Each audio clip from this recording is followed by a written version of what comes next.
Hello, hello. Welcome to GDQ Hotfix as seen on TV. I'm your host, Nichole Goodnight. I hope you're all having a wonderful day, night, evening, morning, whatever it is where you are.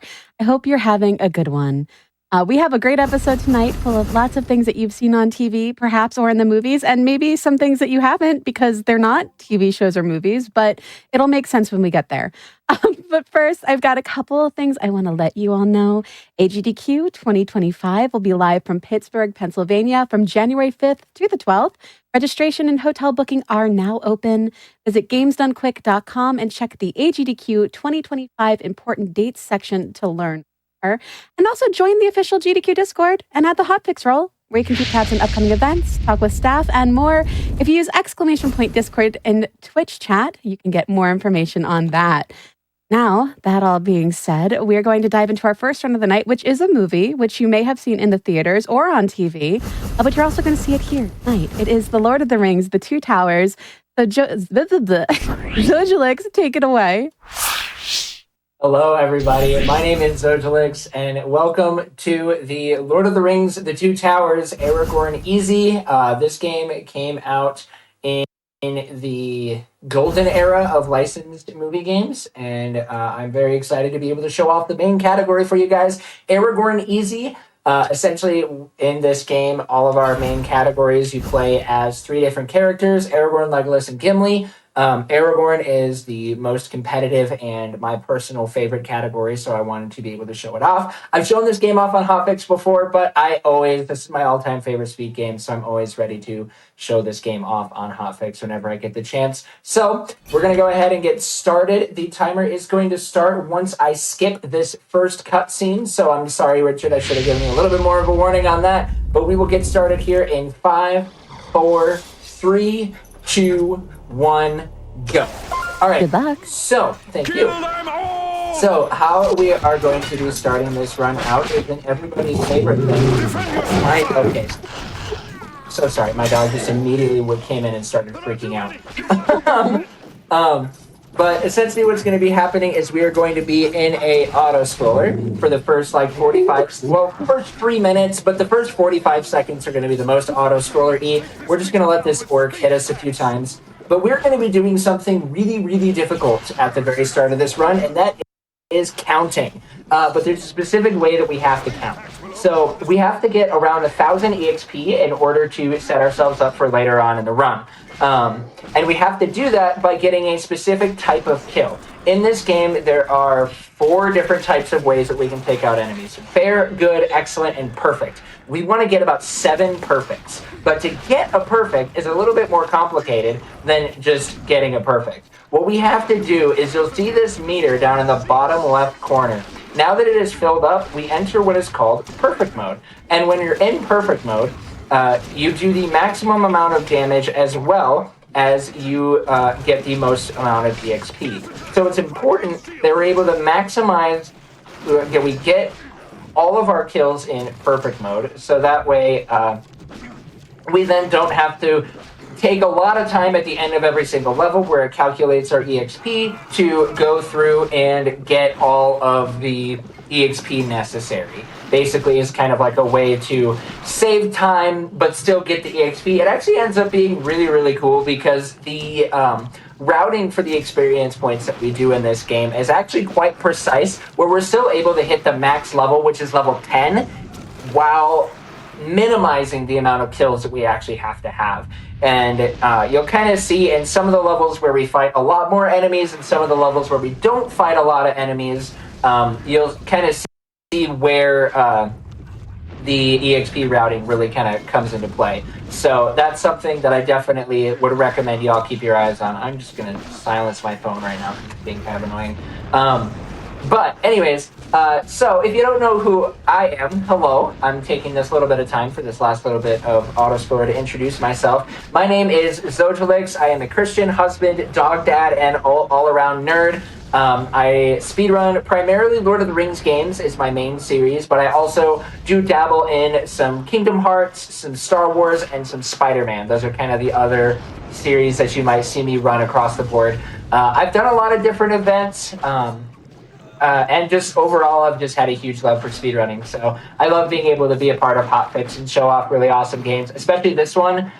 This is the game that I am the most passionate about, that I have easily put the most amount of time. And I will admit, a lot of it is blinded by childhood nostalgia, but that's fine.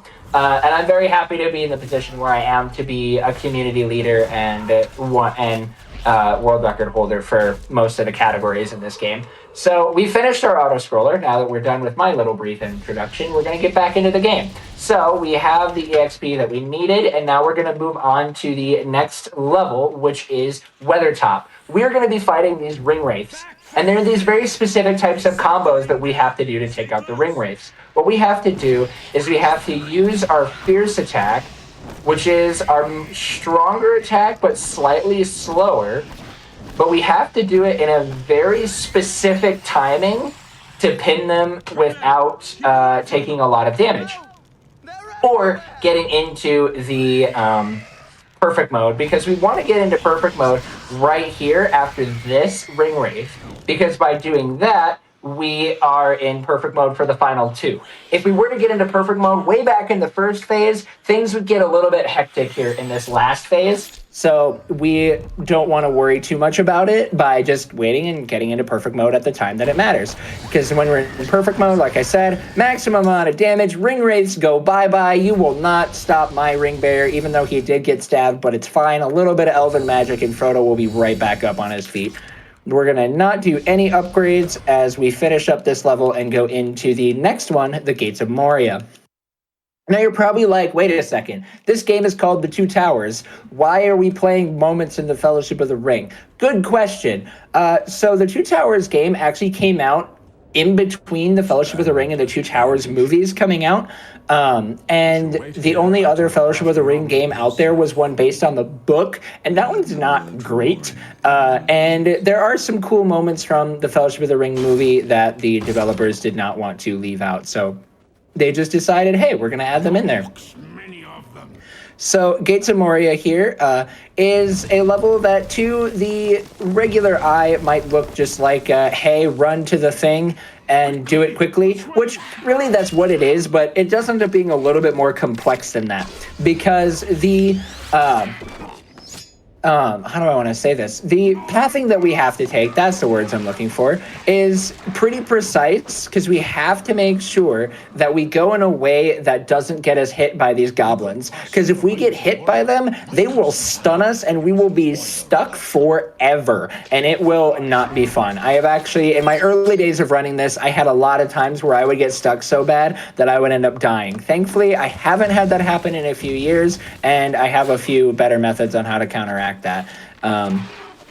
So we got shot by that archer, and this is kind of immediately where you can see this. They all kind of clump around you, and thankfully we got really lucky. Oh my goodness, they are being really weird. It's fine. Everything's fine. Look at that. We're fine. And now we're going to go along the side of the lake here, because if we get too far into the water, Aragorn will start walking. Plus, goblins are popping up out of the water, and we definitely don't want to deal with them. We're not going to worry about that ominous tentacle that just pulled that goblin into the ground. It won't be relevant at all.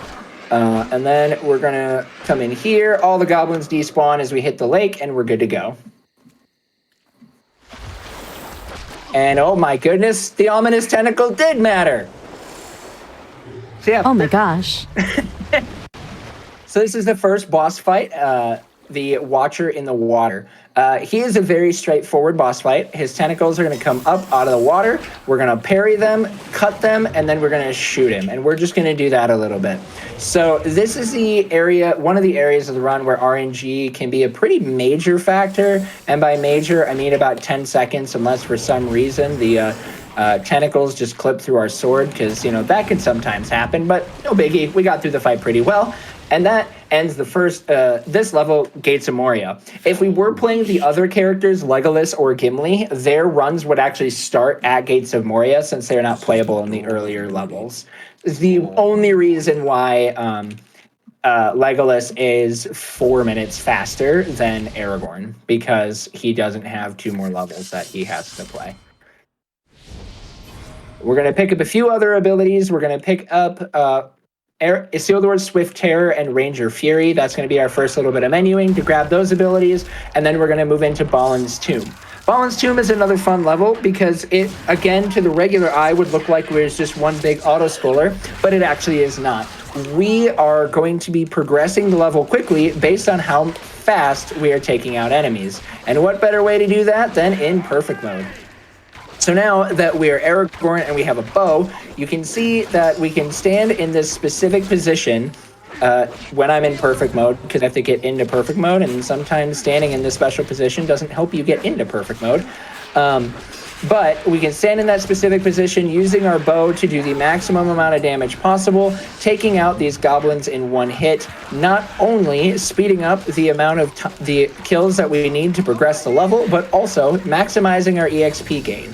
If we are doing this all properly, then we will see ourselves go up 2 levels by the end of this one singular level. And as always, guys, if you do have any questions at all, feel free to say them in chat. I would love to answer any and all questions, whether it be about the run, Lord of the Rings in general, or I guess me, if you have questions about me, because probably not a lot of you guys know who I am, and I love meeting new people.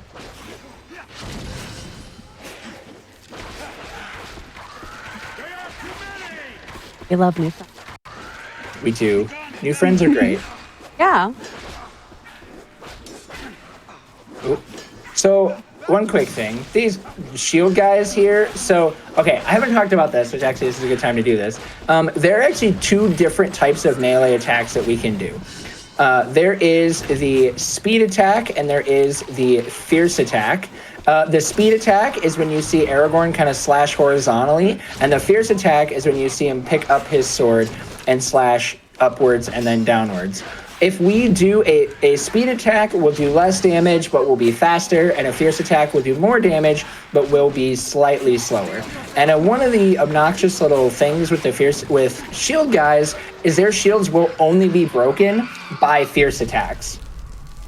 So we want to use the fierce attacks to take them out. And with a very specific fierce attack combo, and slightly miscounted, but it's fine. We'll still get into perfect mode here and end this phase for the troll. And do 1. Oh, this is not a good position. Oh, that goblin hitting me. That's scary. Everything's fine. Okay. Got a little unlucky there. I mispositioned myself slightly, but that's okay. We're just going to use our charge shots here to take out this guy, and we didn't get our level up because we weren't in perfect mode, but that's fine. We will be okay. So I do see in chat somebody asking how much time does playing on a higher difficulty add. The normal difficulty adds around 3 minutes. It's like a low 51 versus a high 47 for world record, and expert is a high 52 at the moment.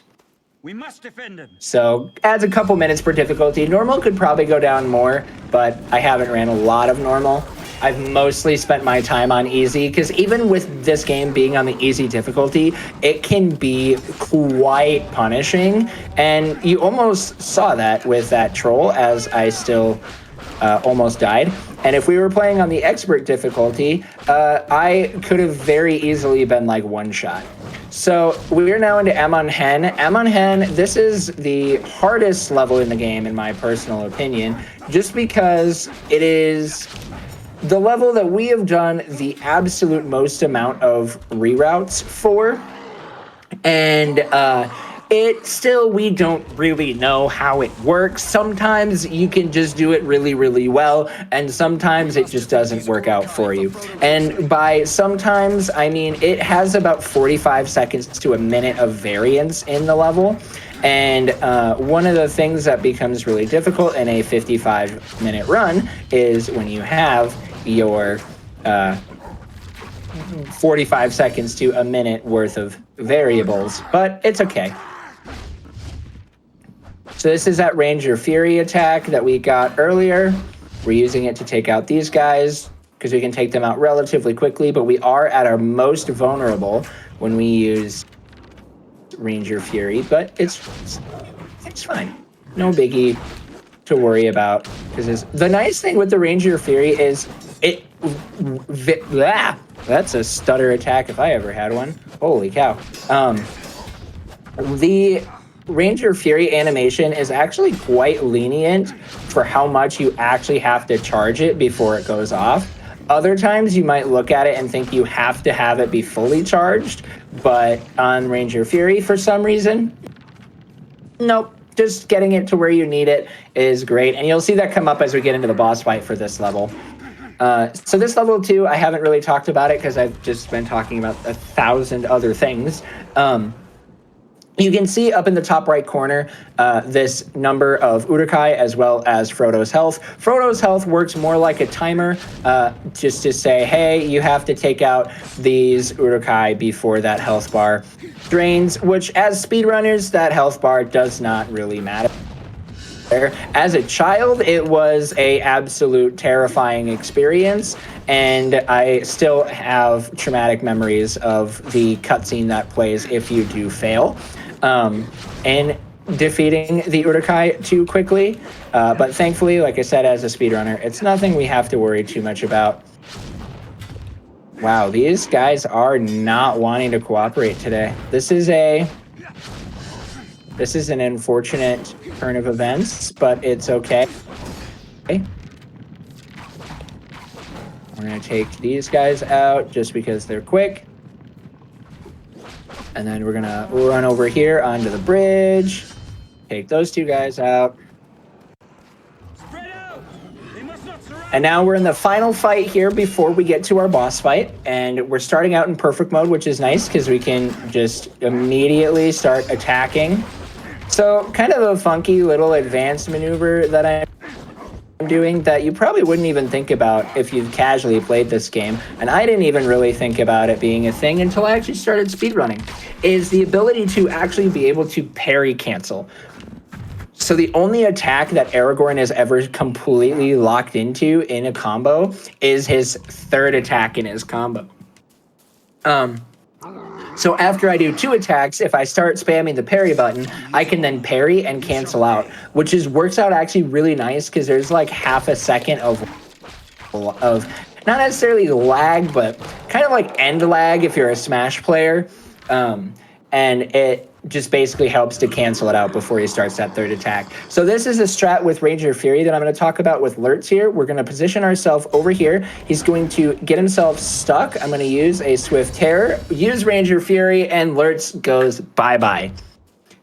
Super fast fight, and that was a strat discovered by a runner named Swagmuffin7 back when the easy world record was around the 52-minute mark. Huge shout-outs to him.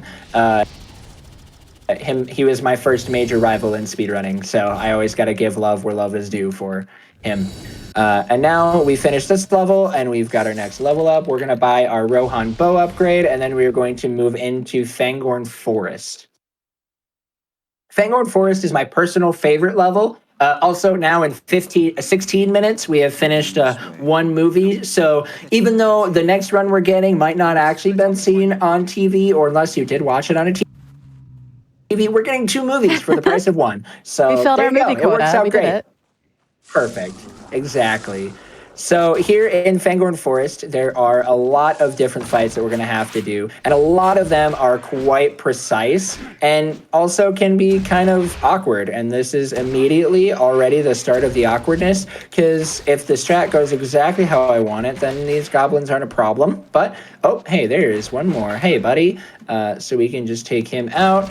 This Berserker guy is going to spawn, Ranger Fury him, and see ya later. We are moving in. And also, for those classic meme fans, this is where, in fact, they are indeed taking the hobbits to Isengard. Oh my gosh, to Isengard? To Isengard. Oh my gosh. And this is a wood troll, and we're just going to take him out, not let him do anything, because, you know, why would we? So wood trolls are really, really weird. They're more beefy than the cave troll that we fought in Balin's Tomb, even though they don't have health bars. Really weird. I know, doesn't make sense. But you know, like I said, we got this kind of cool, like you just saw, we got this kind of cool little strat where we can just take them out, not let them do anything, and not have to worry, which is great, because I'm sure, because casually as a kid, I was able to make it through every single level except for that wood troll, because for some weird reason, too, that I don't understand, wood trolls are immune to bows and arrows. So my ranged attacks are completely useless against them. Why? I don't know why. They just must have tougher skin or something. I'm going to take out one more wood troll. And I do see about wondering about a lore question. You absolutely can ask a lore question. I am a big Lord of the Rings nerd. I'm currently slowly but surely getting through the Silmarillion, so which is like the Tolkien rite of passage, and I'm actually like finishing it. So we're getting there. It's a slow process, but we're getting there. A bunch here. Oh, this is, yep, that was just unlucky RNG for this fight. So we're going to pivot to kind of a different strat here, but thankfully, again, we do have perfect mode to just basically, I like to call perfect mode attacks lawnmower strats, because you're just kind of going through, and it's like, especially with goblins, it just kind of feels like cutting the grass, because it doesn't take a lot of effort when you're in perfect mode. Take that guy out.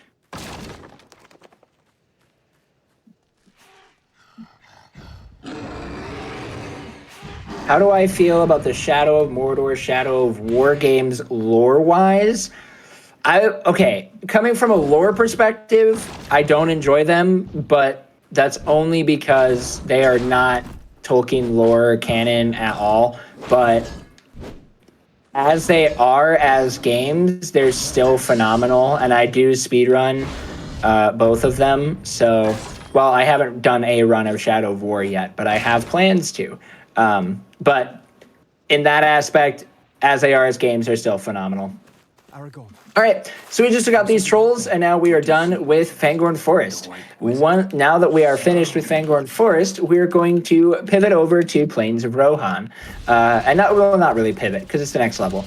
But Plains of Rohan is a funky level in that there's a weird gimmick with it, where basically how it functions is there are these villagers that we have to protect, and there's going to be a meter up in the top right corner, and we definitely don't want to have that meter drain, because if that meter drains, we fail the level. And for some reason in this game, checkpoints are just non-existent. So at any point, if we do take a death, there's no like restarting at the previous fight or something like that. No, it's back to the very beginning of the level, which thankfully, unless we were to like take a death at like the very beginning of the level, then I do just have 1,000 safety saves available for this game.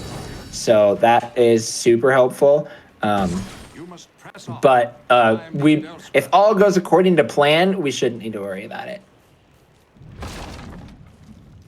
Gandalf is going to break the door. We get rid of that barrel, and then we go into this door to trigger this cutscene. And now we sprint our way through to try and get to the end very quickly. Guys? Guys? Well, that's actually... Okay. That's actually never happened before, where they just stay there.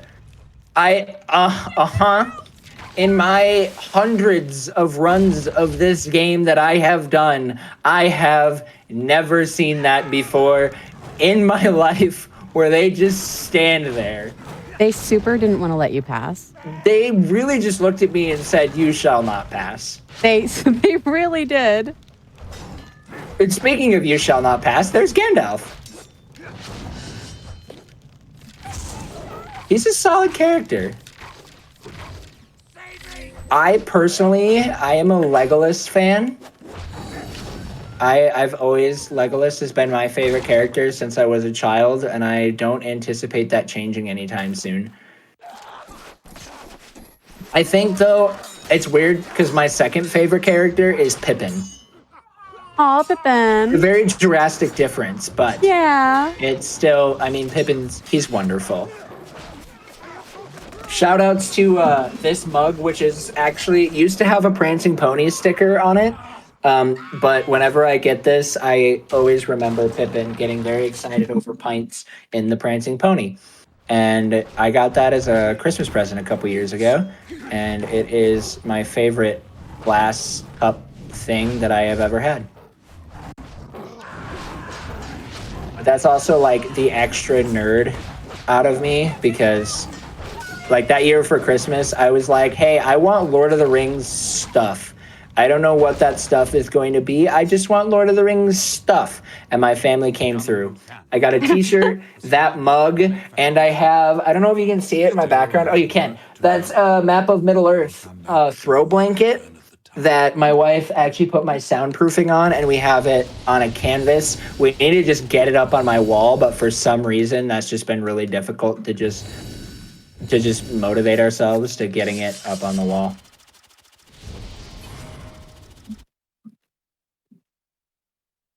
So now we move into Westfold. Westfold introduces something that I'm sure everybody is familiar with in our fantasy worlds, and that is explosions. Saruman has started using gunpowder, and we are going to try and get through the end of the level with a lot of explosions. And the explosions in this level kind of mean a couple of different things.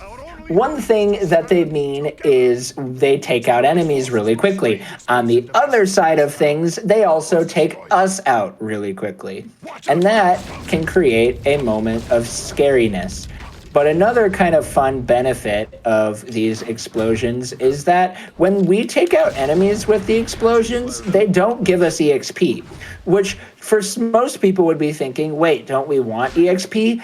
Actually, with the way that our routing is, we don't, because we have so much EXP that we get throughout the run. Like, we're already level 7 in this run. We only have 3 more levels to go before Aragorn is at max level.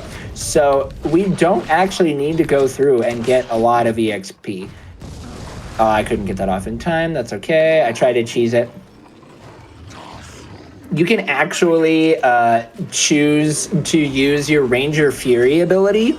And with that Ranger Fury ability, if you use that while an explosion is happening, the game gives you iframes, and it makes it really, really nice to get out of tight spots with these explodey enemies. Just gonna knock this guy out of the way. Whoops. It's fine. Everything's fine. Like this. Iframes! Aragorn just stands there and takes the explosion because, you know, he's Aragorn. Oh, I just got Phantom arrowed. Sometimes collision detection just does not always happen with the arrows, and I didn't really understand why. But there's a lot of things about this game that we don't understand. So if you guys want to come in and, like, teach us about this game, please do. There's actually a glitch that we discovered back in 2019 that can actually deload levels. I discovered it accidentally while doing attempts and have yet to actually be able to replicate it. So, help, I guess, is what I'm saying with that.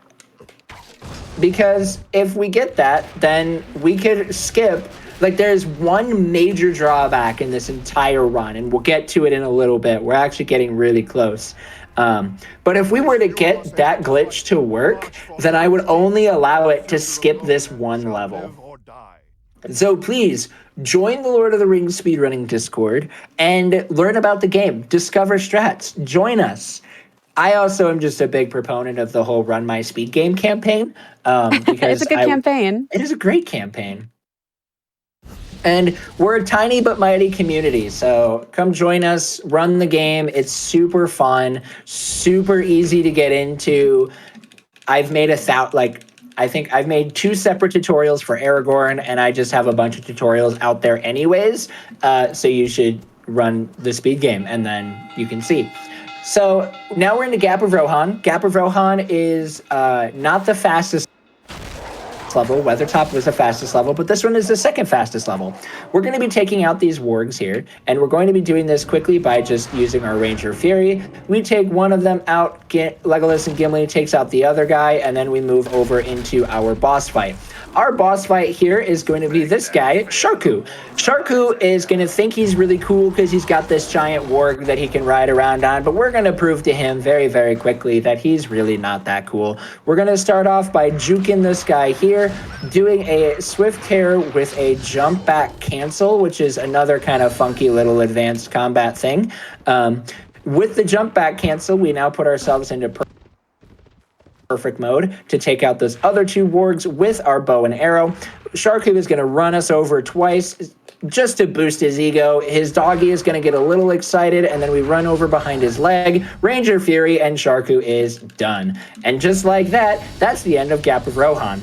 And we are now level 9. We get so much EXP, and now we actually already are going to grab the final abilities that we need, and that is going to be Isildur's Judgment, Wrath of Numenor, and Gondor Bow. Those are going to maximize our... It is going to get our Judgment ability back that we used in the prologue, and give us a Flaming Sword for our charge attack, and also maximize out our bow upgrade. So this is the biggest drawback in the entire run.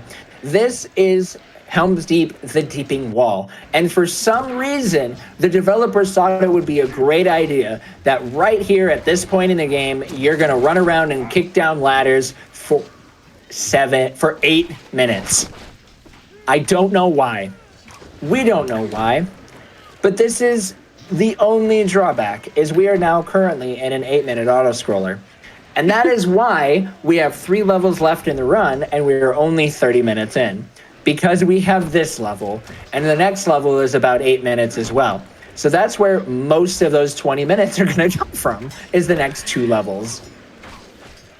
But again, if you guys have any other questions or anything, feel free to ask. I love talking, exactly why I haven't kept my mouth shut this entire time. But here we are. This is a great time to chill. No, but I absolutely love learning more about the run and the like lore and everything. I've always been super fascinated with the Rings universe in general. And I feel like when I first saw it, I was pretty young. And I probably didn't like grasp a lot of the things that they were trying to go for, which is sad. But now that I'm older, I'm like, I kind of want to learn everything there is to know about this. Oh my gosh, there's so much good lore. And like, it's been super cool too to like think about the fact that, so with all of the lore junkie that I am, I'm even a lore junkie in terms of the inspiration behind the books. Well, the author, J.R.R. Tolkien, served in the British military in World War I. I don't remember if he served in World War II. He might have been too old. But he served then, and his way around that time is when they were discovering, like, really starting to take into effect the effects of war and PTSD. And his way of dealing with it was writing languages. And so Tolkien used his, started creating, he created the Elvish and Dwarvish languages and just created all the languages in Middle-earth, and then went, these should go with something. And so then he just created the world of Middle-earth as his side hobby. Wild. To deal with post-traumatic stress, which I think is crazy. Just continues to just remind me of how much of a legend he is. So that's a fun little dive into the inspiration for the book. Oh, bye, buddy. You don't get to climb up. Sorry. I know you want to join the fight, but you don't get to. So any other lore questions? I'm so down. That's so cool to know about, though. It is very interesting. And one of the really funny things is, so Tolkien is a really, really good friend of C.S. Lewis. So C.S. Lewis wrote the books Chronicles of Narnia, and they were Tolkien actually would make fun of C.S. Lewis. Like they would roast each other's books while they were getting coffee together and stuff, or tea, I guess, because they were both, or whatever they drank. I don't know what they drank, but they would roast each other's books all the time. And one of the things that Tolkien really roasted C.S. Lewis for was the amount of allegory in his books. Because Tolkien is like, yeah, I'm not doing that. He's like, I'm just creating a world because I want to. I'm not going to put something else in there. And C.S. Lewis kept trying to tell him that it was there when it wasn't. And I think actually recently, a couple days ago, was the 100th birthday of Tolkien's son, Christopher. And after J.R.R. Tolkien died, his son, Christopher, actually took a lot of his,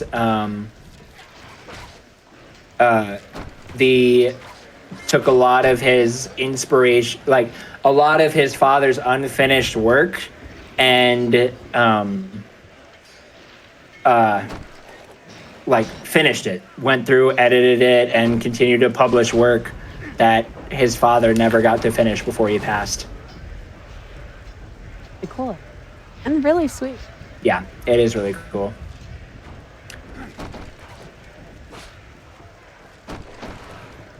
Let's see, we're about 5 minutes through the auto scroller.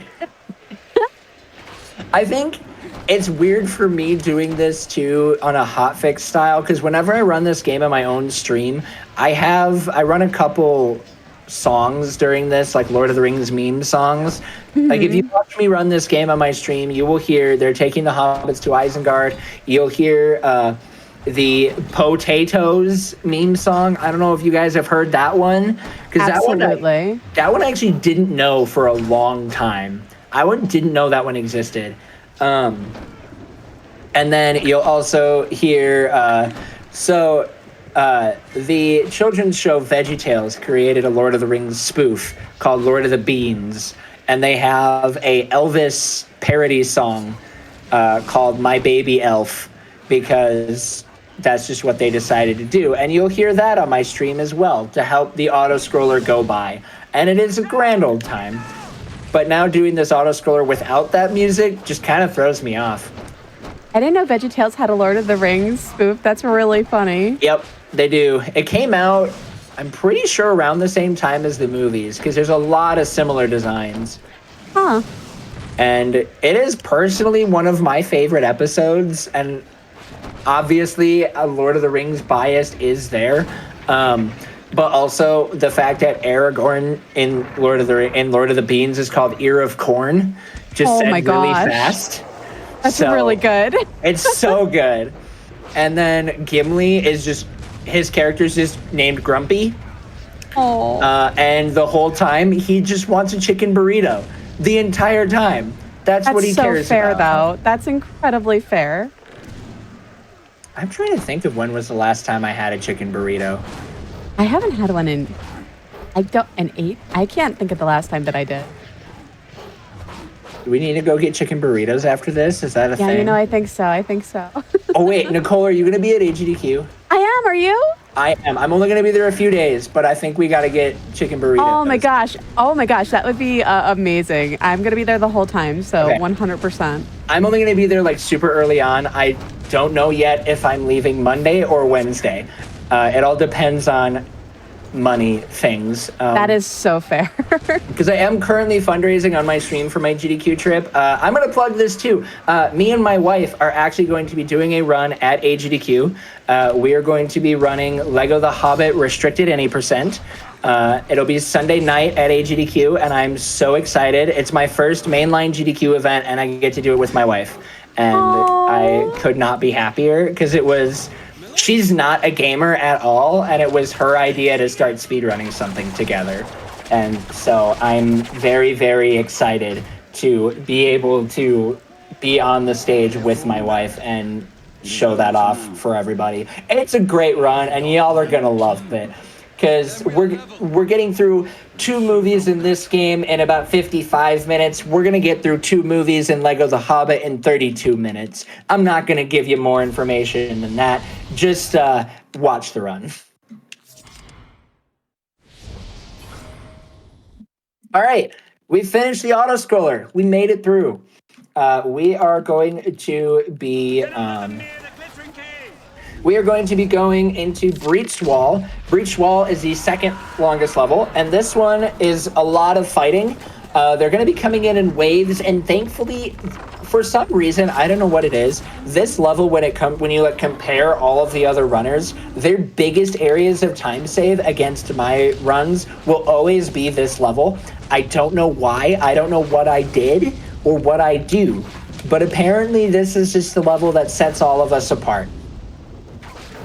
So yeah, there's going to be a lot of fighting. So I'll be like half focused, half looking at chat. So if you guys do want to ask more questions, I do see one about what version differences. So this game is ran on the GameCube version. That is the fastest version of the game. And the reason for that, and I didn't explain it at the start of the run because it's not overly relevant. I mean, it is, but isn't. But on the GameCube version, if you complete the game, save the file or load a completed file, save it right away, the game remembers that you have beaten the game and will let you skip all of the movie cutscenes. Whereas in the PS2 and Xbox versions, they don't. And so overall, it saves about 10 to 20 minutes in the run. It's actually like kind of a huge time save. I don't know what the exact time save comes out to because since I can go without cutscenes, I haven't ran on the PS2 version, and we don't get a lot of activity on the PS2 version, obviously because nobody wants to run with an hour-long run where 10 to 20 minutes of them is unskippable cutscenes, because that just really does not help the pacing of the run. So that is why we were playing on the GameCube version. I actually grew up playing on the PS2 version and didn't pick up the GameCube version until I started speedrunning this game.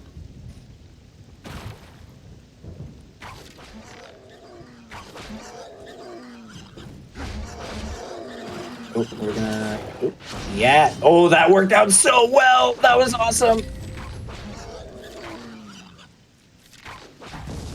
So yeah, a lot of the strats with this level is, again, utilizing the explosions from the sappers, or the explodey boys, as sometimes they are also called. Because why would we ever actually call them the lore accurate name and call them sappers when we can just call them explodey boys, because that's cool. But utilizing them to take out as many enemies as possible, and again, keeping our EXP count low. One of the hard parts with this level is the fact that we have to keep you have to kill a lot of enemies quickly, but also kill as little enemies as possible. So it's part of the reason why this level becomes so weird, to try and figure out the optimal ways to take out enemies without actually taking out enemies. It's really funky, but again, this is a level too where most runners, including myself, will have their runs die. There's just not.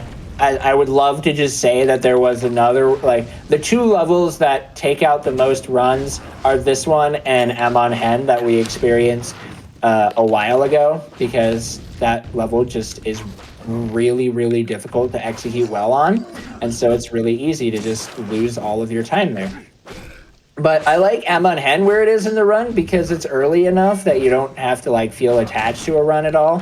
Whereas when you're here, it's like you've got one other level left, and the last thing you want to do is lose it in the second to last level. But sometimes it just kind of do be how the speedrun falls.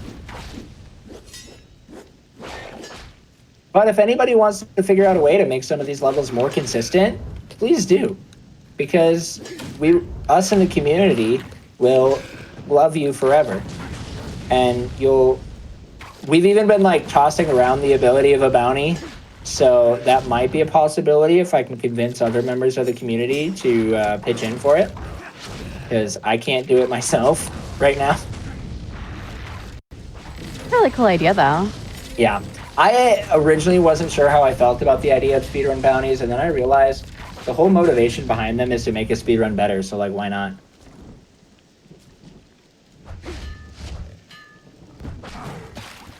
Okay, so that's the part 1 of this level, which is the longest part.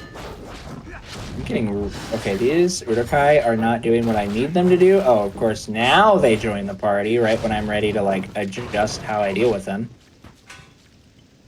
We're going to have this Berserker come at us again. Take him out by setting him on fire.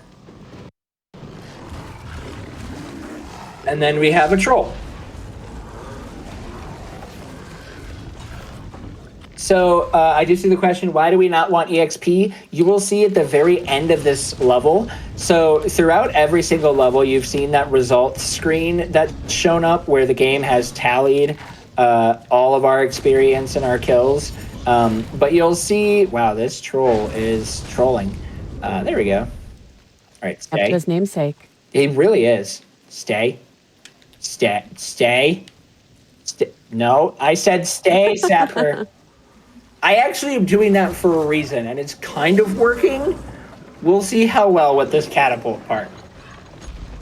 But the catapult, the reason why we wanted to put that sapper is all of these enemies are creeping up for this catapult, and we want to get the catapult destroyed quickly, and the enemies will make it difficult. And by stalling the sapper, it was just a little bit too far forward. We did take out a few enemies, but it ended up being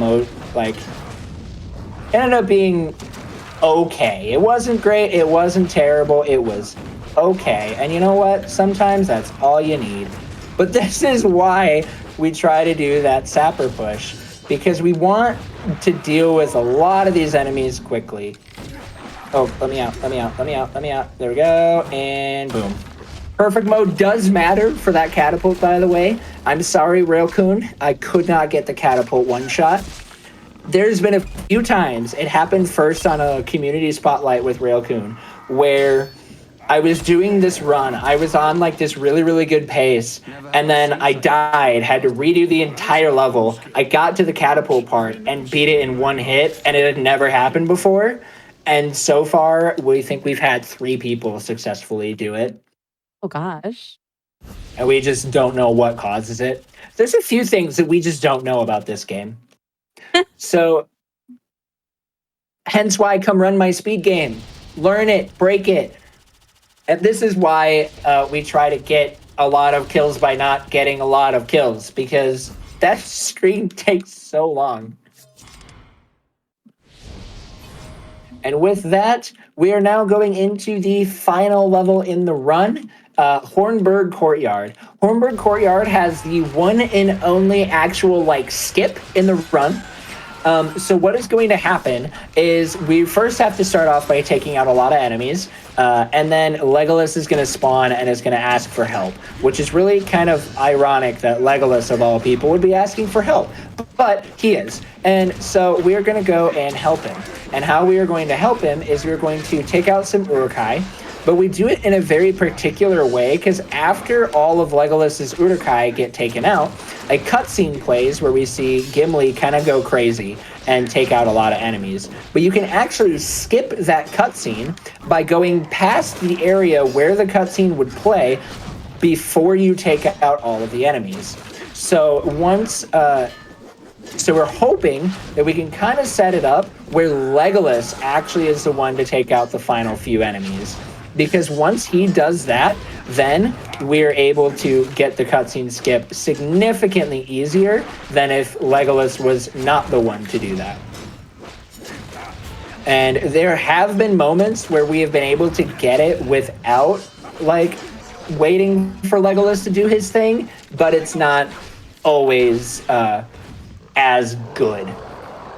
So that was Legolas asking for help. Now we're going to go help him. I'm really hoping my perfect mode drains before I get there. Otherwise, it makes this strat very difficult. Perfect, it did. We're going to start off here. Analyzing the situation we're in. We're fine. We're going to take out these 2 guys. Oh, this shield guy might be a problem. Okay, we're going to hit that Uruk-hai, and then we're just going to run. We're going to say, see you later, Legolas. That shield guy running up there is interesting. I don't know if that has happened before to me or not, But Legolas is not taking him out, so we're going to stand up on this guy's body and shoot, take that guy out. Perfect. And now that's the cutscene skip. And now we're going to get these Uruk-hai that are spawning, and we want to take them all out quickly. So we want to take them out, and we're kind of looking for a cue to know when our next thing is. And that cue is going to be somebody very aggressively yelling archers on the wall. So we want to obviously hear them say archers on the wall, so that way then we progress. But I'm getting really weird spawns. Enemies are not really wanting to spawn. There we go. Come to me, guys.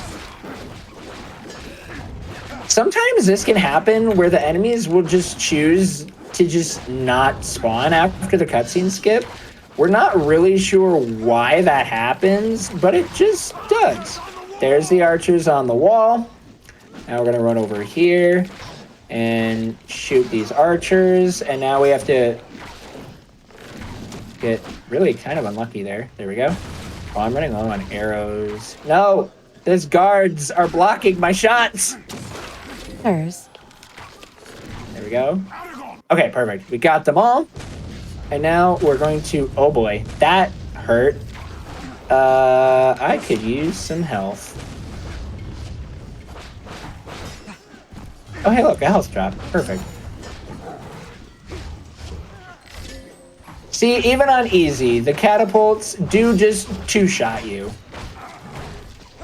And on expert, they can one-shot you. Ow. That was another catapult. All right, so time will be coming up here very, very quickly. Once these trolls are taken out, that will be time. So we just have to take out these trolls, and that's the end of the run. So we're going to rush over here, take out that guy, hopefully not die, because our health is a little low, but I think we should be okay. Time. Yeah. And that was the Lord of the Rings 2 Towers. That is actually a really good marathon run. Getting a 49 in a marathon, I am perfectly okay with that. Because my PB is 47:57, so less than 2 minutes off my PB, no complaints. Yeah, that's so close. Good job. Yeah, that happens so much in marathons, and yet it's so hard to just get that PB. It's been 2 years since I've PB'd, and I don't really, I don't really grind this game too much anymore, but I don't really stop running it. Yeah.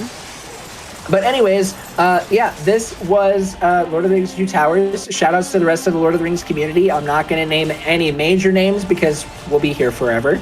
And then shout outs to Nichole for letting me run this game. This has been super fun. I absolutely love this video game, and I want more and more people to run this. So if you guys want to see more Lord of the Rings speedrunning content or just hang out, I've kind of done a lot, switched to a little bit more variety community type content. So if you guys want to play multiplayer games with me on stream or something like that, follow me on Twitch. I love hanging out with people. And if you want to also hang out and watch me and my wife practice Lego the Hobbit, then you can watch that, because that's where we will be practicing, is on my Twitch channel. But yeah, that'll be it. Thank you guys again, and I hope you guys enjoy the next run of Dark Souls. It'll make sense, chat, I promise. Thank you so much again for running this. This is a really fun run. And chat, we're going to take a quick break, but before we do, if you missed any of our shows or events, be sure to check out the VODs on youtube.com/gamesdonequick. And we'll be right back very shortly with a run that's definitely... Welcome back to As Seen on TV on Games Done Quick Hotfix. I'm Nichole Goodnight. That was such a fun run of Lord of the Rings: The Two Towers. I'm so excited to have gotten to see that. It was a really, really good time. I have a couple quick things before we dive into our next run, which is definitely fits the theme of the show, I promise. As a reminder, GDQ's next All Women in Femmes speedrunning event, Frost Fatales 2025, will be live from March 9th to 16th. Submissions are now open from now until the end of the day on Sunday, November 24th. You can go to gamesdonequick.com/framefatales for more information. And also, if you go to gamesdonequick.com/hotfix, you can check out our season 4 schedule and check out it for an in-depth look at this week's runs. Now, speaking of this week's runs, we here on As Seen on TV like to feature shows that are or runs that are as seen on TV or as seen in the movie theaters. However, you might be looking at your screen and thinking, this is Dark Souls. This is my show, and the category is The Lord of the Rings. So, I feel like I say it's fine, and I think that's great. So, without any further ado, we're going to dive right into Dark Souls category, The Lord of the Rings, with Goofball the Cat. Take it away. Hi, I'm Goofball the Cat. I am a Dark Souls speedrunner, and today I am happy to present to you a Dark Souls category called Lord of the Rings. I did not name it that, and it has been called that since before I was born. With me, I have Benigno, also called Benny, and commentary. Do you want to quickly introduce yourself, Benny? Say hi. Hey everyone. Hi everyone, I'm Benigno. I'm a slightly retired Dark Souls 1 speedrunner. And I'm really happy to be here. This is one of, at least in my opinion, one of the coolest Dark Souls 1 categories. So I'm very excited. Ooh-woo. So, yeah, the goal of this category, the reason it's called Lord of the Rings, is it is a collect all rings speedrun. So we are going to go through the new game. We're going to collect at least one of every single ring. In the top right corner, I have a helpful little ring counter. There are 41 rings total that we're going to collect. And then once we have all of them, we are going to take them to the kiln of the first flame and cast them into the fire. So let's start by creating our character. I'm going to name the character GDQ, because why not? Male. It actually does matter that we're male. It is slightly faster due to the way animations work in this game. Class. We are going to do Pyromancer. That allows us to do a few special things that you can't do otherwise. Starting gift, we are going to pick the Old Witch's Ring. That's the first ring. You can see the counter went up. Cool. And then the rest, it doesn't matter. So I always pick the defaults to reduce the number of times I have to press the A button. So that is the character created, and I am ready to go. So we will go in 3, 2, 1, go. Good luck. Thank you. Good luck. Thank you.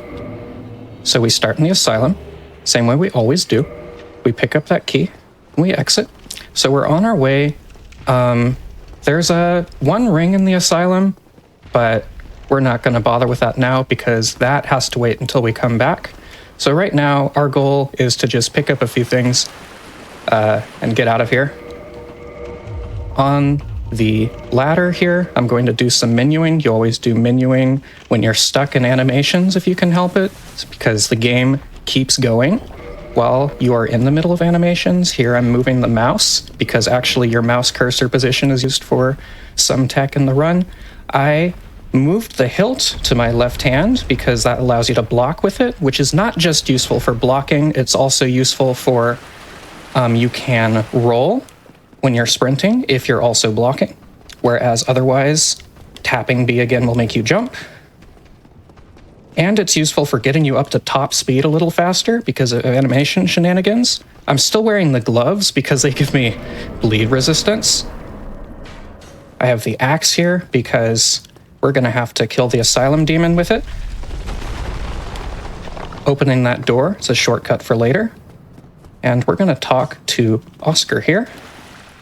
It's actually faster to talk to him and master the dialogue than it is to kill him. So we can get the key to leave and the Estus flask. Gonna come up here. We're gonna get the pyro flame, which is actually one of the most important items in the run.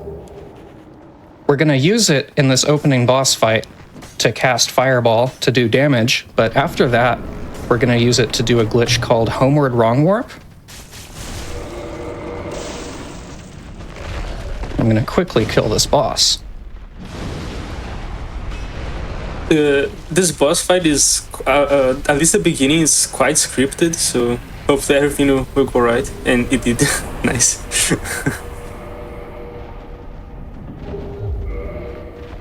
So homeward wrong warp is how we're going to finish the game as fast as possible after we have all the rings, but without having to do every single thing the game wants you to do to be able to finish it. Quick leveling at the bonfire here. We're going to go to Undead Burg. We're going to start the process of acquiring rings. Oops. Accidental jump there. Very fun. Very cool. Classic Dark Souls there. Yeah. So we're also going this way just because this is both essentially an any percent and an all rings run. So there are some things we need to do just to be able to finish the game. So we're going to need to ring the 2 bells of awakening. First one is after the bell gargoyles. The second one is after Quelaag.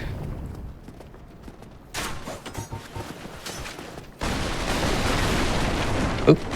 But here, we're going to buy some stuff from the merchant, and we're going to hopefully accomplish a cool little skip down to rescue a guy who will have some rings for us.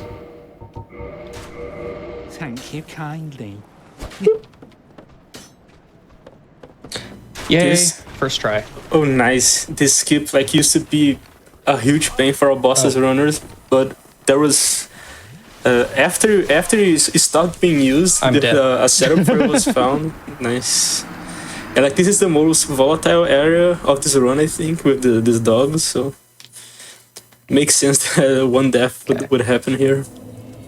Great start. Yeah, we specifically are wearing the gloves to increase our bleed resistance to avoid getting killed by the dogs, but because it's so easy to take just incidental damage from the dogs, I figured I would try to heal there, but then they all ganged up on me and killed me. I was at like 10 HP or something, so I didn't want to risk it, but it didn't quite work. But anyway, so we're going to do a different skip to go down to Lower Undead Burg, just to avoid. Like the coolest thing about Lower Undead Burg skip is that there are like 300 different variations of it, and like at least we managed to show 2 of them right now. Yeah, like, you're not supposed to be here yet. This is supposed to be a later game area. You're supposed to pick up a key that takes you here. But because this game has a very interconnected world, it's right below you. It's Lower Undead Burg. When you're in regular Undead Burg, you can get out of bounds a little bit and get yourself over here. So I just rescued that guy. Griggs, one of the things we bought was a key to rescue him. We actually used a glitch to buy that key using the position of my mouse cursor. If you click on a category arrow to change categories in the merchant menu while you're trying to buy something, you can transfer, essentially, a purchase prompt over to the next category over, which allows you to buy things that you may not otherwise be able to buy. Because we don't have tons of souls as the currency at the start of this run. So we're making do with what we have. So we gotta cheat a little. Yeah, like prompt swap allows you to do a lot of things in the game, but the most basic and the main one, most useful one is just buying items you wouldn't normally be able to. Yeah. Well, so right there, I picked up black fire bombs. Those are going to be useful. Using that same key that I got to rescue the merchant to get the gold pine resin.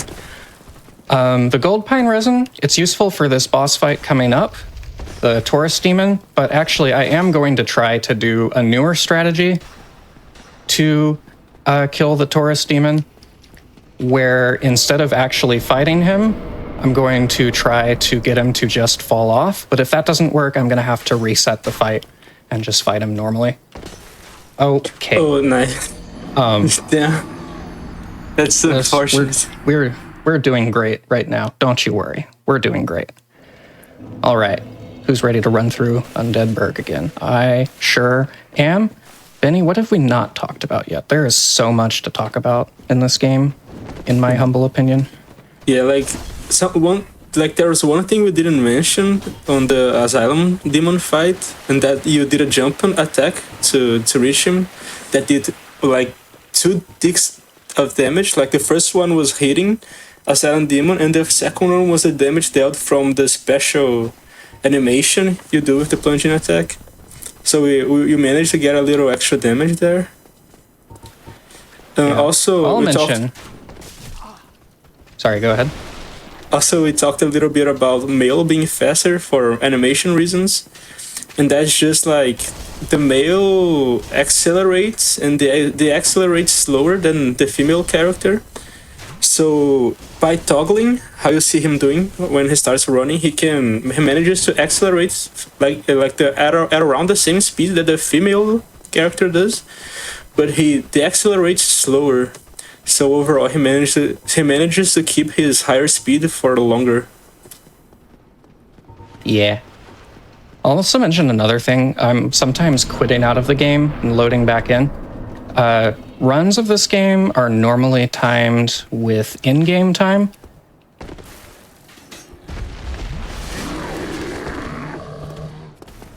But hold on, let me. Okay, this is not going to work. We're going to reset the fight. So the strategy that unfortunately I don't get to show you today for, we want to move on. You do a series of actions on that wall there. And that is just to time your position so that if he does a certain attack when you're running through there, he will just do a jump attack at you. And he will just jump right off of the wall, which is really funny. Yeah, we call that strat cow drop, and it is quite RNG. So I'm glad we have this fight that isn't that bad to do. But it's one of the coolest looking strats at least in the early game for sure. So we're past Taurus Demon. Up here, there is Hellkite Drake. And we're also going to use that pine resin here. We're going to heal here just to time coming back out. And we're going to shoot this guy to bait him to come down. We're going to put pine resin on our axe. And we're going to chop off his tail.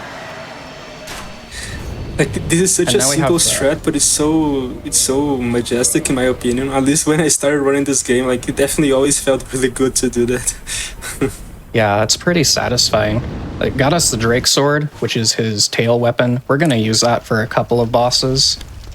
Although, in the end, spoiler alert, I guess, we're gonna abandon it for something better. It's more of an early game weapon, but it scales very poorly in the late game. Oh, these guys are a little AFK right now. That's cool. Foreshadowing for later. We abuse that. Their ability to go AFK. That is a thing that happens. That's just how this game is.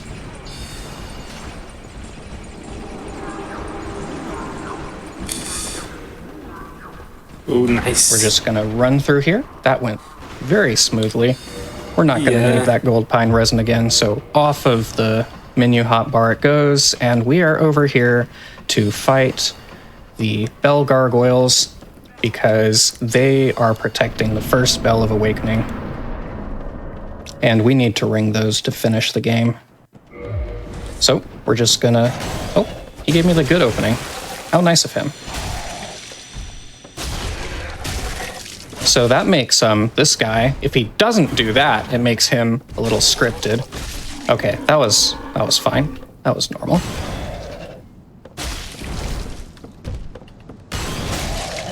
Good night. Nice. There's a very common glitch in Dark Souls speedruns that you did not see me use there, called move swap, that gives any weapon a different moveset, essentially, allowing you to combine fast movesets with high damage weapons to have ridiculously imbalanced DPS. We didn't use that there because we'd have to go a little more out of our way for not much benefit, but we will be using that for Quelaag, who will be the next boss we fight. But before we leave, we're going to go down here. We're going to talk to Oswald, because he has a couple of rings for us. We need those. We're going to buy one. We're going to prompt swap the other. That's the thing that lets us buy things we can't afford using mouse cursor shenanigans. And we're back here at Firelink Shrine. We're going to go down, but we're not going to go down to Quelaag yet. First of all, heck that guy. We're going to knock him off. Not for no reason. He has a ring. It'll be there when we come back, so we're going to pick that up. We're actually first going to go down to New Londo Ruins, because there's a couple of rings through here. It'll also let us pick up the S-Stock, which is a thrusting weapon, which we'll use for the move swap glitch for Quelaag. So we're just going to quickly pick that up. Just a little parkour there. Save a fraction of a second, you know? So I'm going to show off ahead an AI break. It doesn't save time in real time. It barely saves any time in in-game time, but it's cool. We're going to be using it a bit later. The first thing we have to do is we have to quit out. I jump when I quit out just so that you're moving while you're in the menu. But essentially, you quit out to reset a timer. Let me do this real quick. Oh, hey, it didn't work. That's nice. Okay, it didn't work. The AFK, the AI break worked, but that jump that I'm supposed to do there didn't quite work. Yeah, you need a very specific angle to clear the ledge. Yeah, well, it's not that specific. I'm honestly not sure what didn't work there, but it do be that way sometimes. That heal was honestly muscle memory, but we're quitting out here. We quit out a lot in these runs. That time, it's just to reset enemy aggro. We're going to kill Ingward here because he doesn't have a ring for us, actually, but we need the key to the seal so that we can get one. And that ring that we'll be getting, first we're going to go through here and we're going to get the Curse Bite ring, which is only a little useful in this run, but the next ring will be the Red Tearstone ring, which is very, very useful. The Red Tearstone ring essentially doubles our damage. I'm going to heal. Running through Ghost House here is a little concerning, so I'm going to do some extra safety heals and safety quit outs.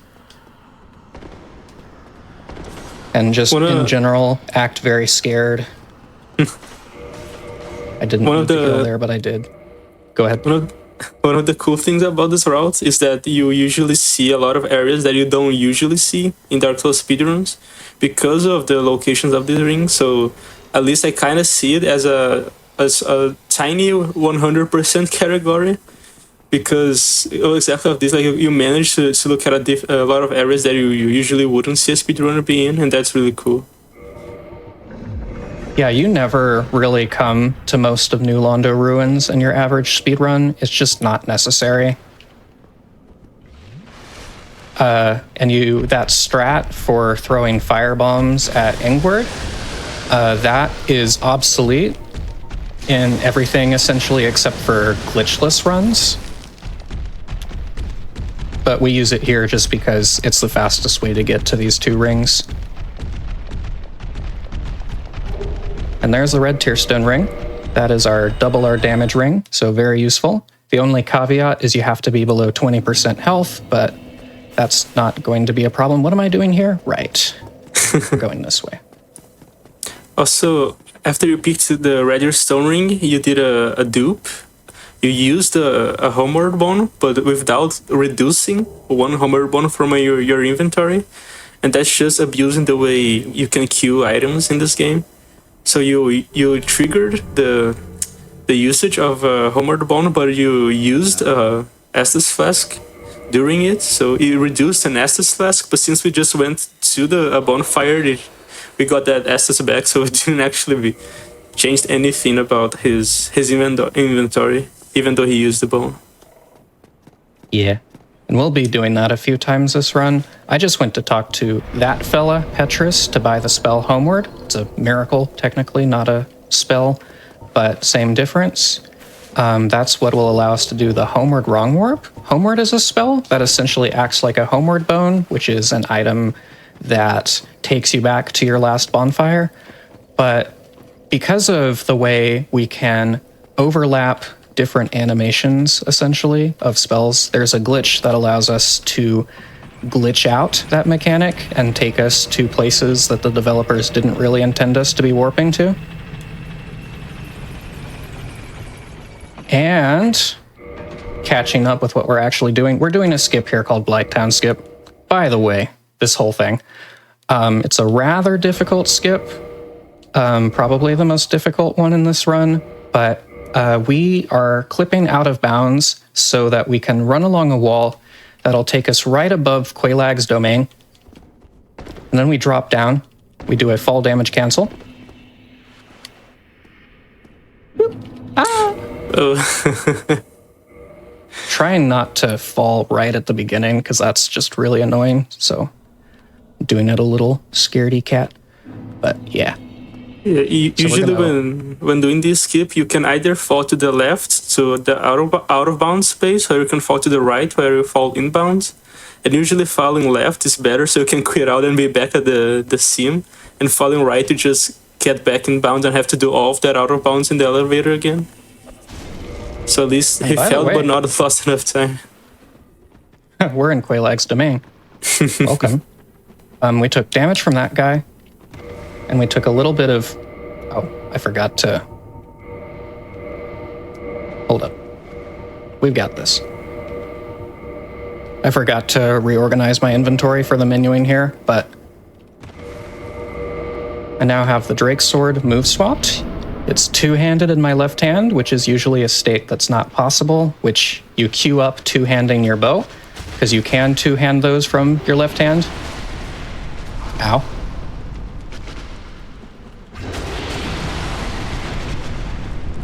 Oh. Oh, okay. That's unfortunate.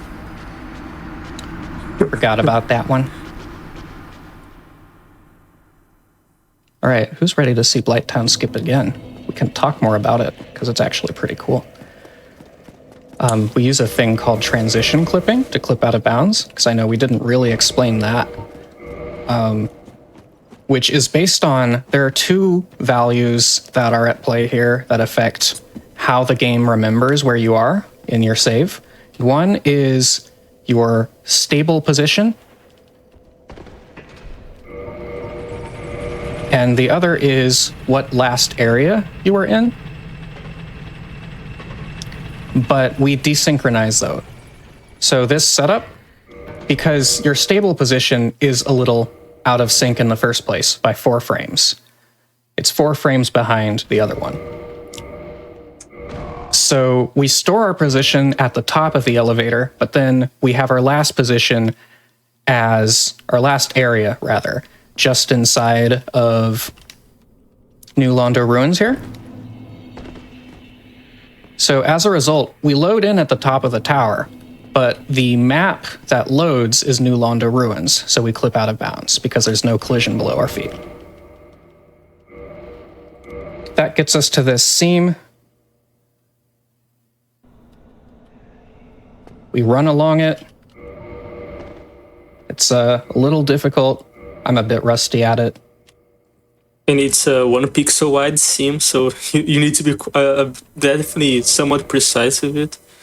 It's definitely one of those skills where you need to practice a lot to get good at, so... Yeah. My Blighttown skips have seen better days. But it is what it is.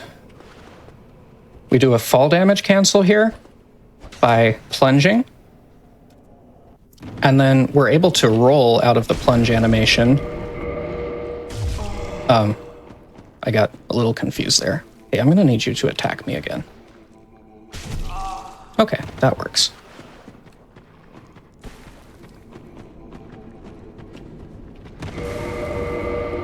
Remove swapped again.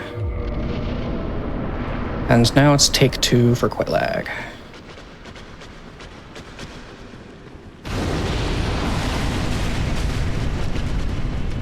So, because we're move swapped, that was a little concerning. Oh no! I'm sorry. That's also a classic Quelaag right there.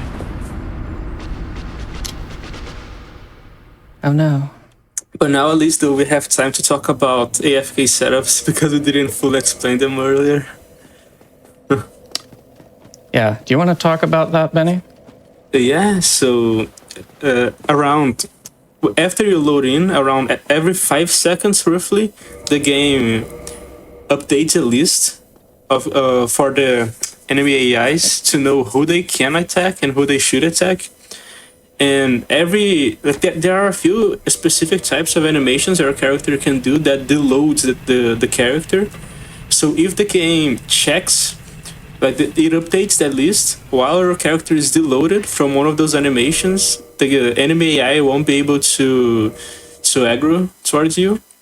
So we have some specific setups with toggling and other types of animations that deloads your character during that period. So you have time to either run past enemies without them attacking you or get closer to enemies and attack them. And in these last few years, it definitely changed a lot in Dark Souls speedrunning that you can do that. And also since we have to do all this again, recently we had a new discovery in the community.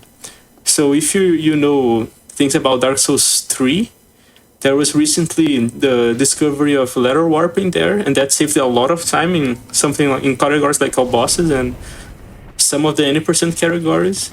And right now we discovered a way of doing this in the S1, but less powerful, so it's not that useful at the moment. But if you want to know more about it and help discovering things with it, there's definitely something to work on with the community. All right, this is the run, I believe. I believe as well. I'm sending you my power with bow.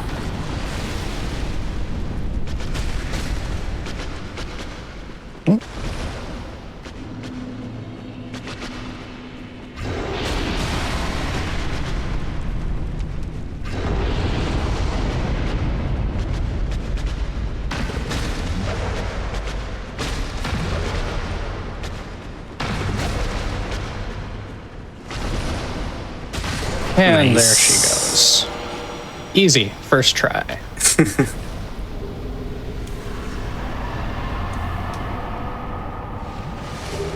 So what we're going to do here, we're going to ring the bell, but we're not immediately going to warp back to Firelink with a Dark Sign or Homeward Bone. What we're going to do is we're going to drop down and we're going to take the Daughter of Chaos bonfire, but we're not going to take it normally.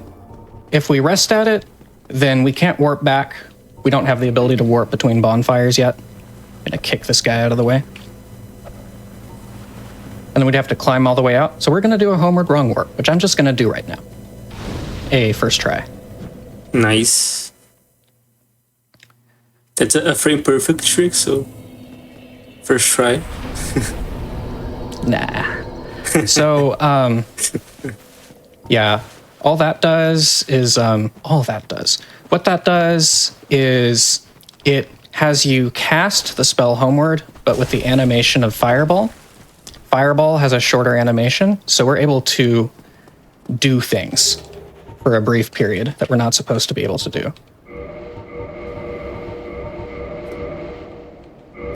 So we're able to rest at a bonfire while we're trying to warp to another bonfire.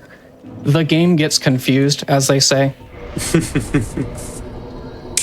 We went over to Donal there to buy the bottomless box and the master key. And by the way, he comes over there just as soon as you ring both bells, if you didn't know.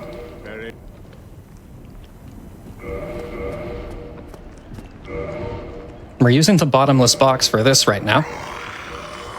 It's a little complicated to explain, but we are feeding Mr. Framtier. Hold up. 999 souls of Quelaag at once. So we have 22 million souls. We're gonna make use of that.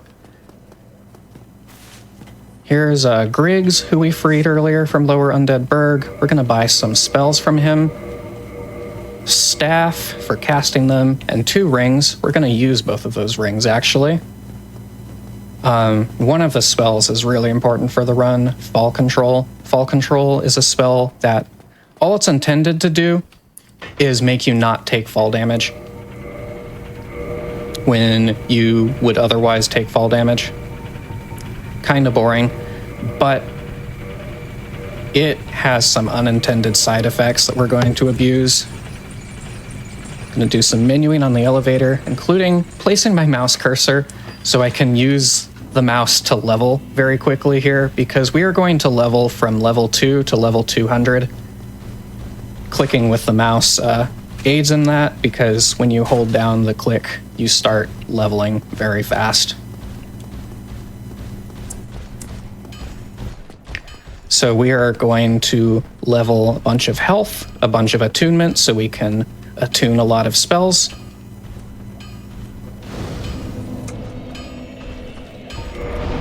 We're going to level a bunch of endurance.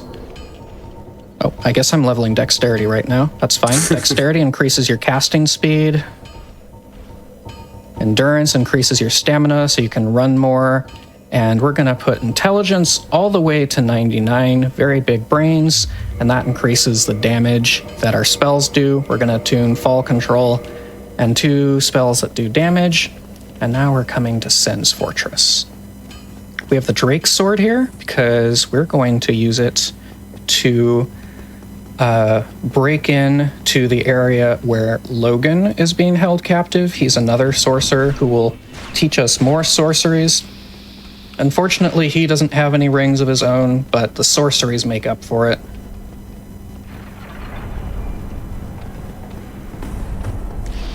Gonna run through. Yeah.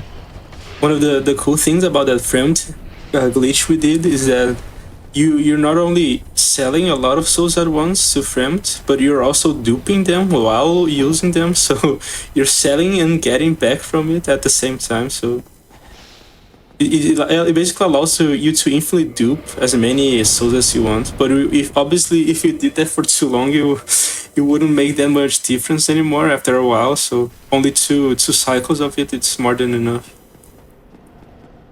Yeah. The Drake's Sword R2 there, by the way, it does a big splody thing, but that doesn't actually break the wall here. What breaks the wall is actually the knockback animation of this snake guy who is just straight up chilling.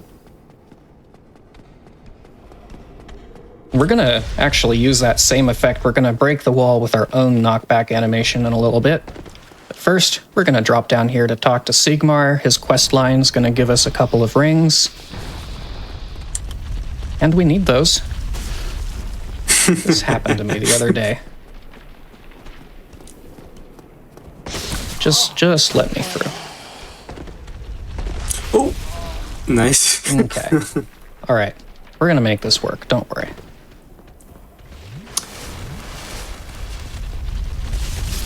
There we go. The poor snake fellow. Ooh, that was close. Yeah.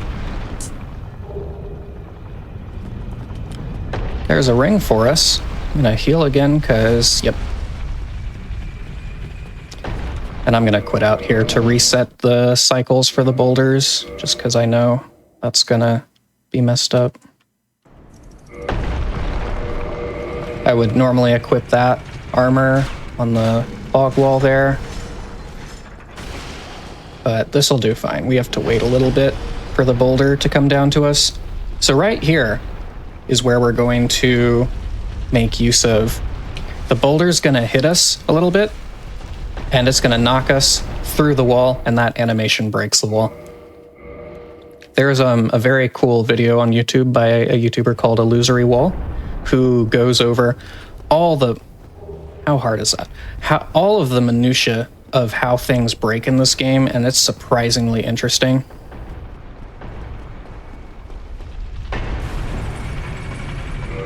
Hey, There was a ring, by the way. in those situations in specific is that every breakable item has like a breakable damage it requires to break, and every attack slash animation has a breakable damage value. And for some reason, some character and NPC animations have the value high enough to break those objects, those two walls, so we can abuse them gladly. Yeah, there's a similar thing going to happen later, which will be a glitch that'll allow us to talk to Gwendolyn earlier than the game would otherwise let us.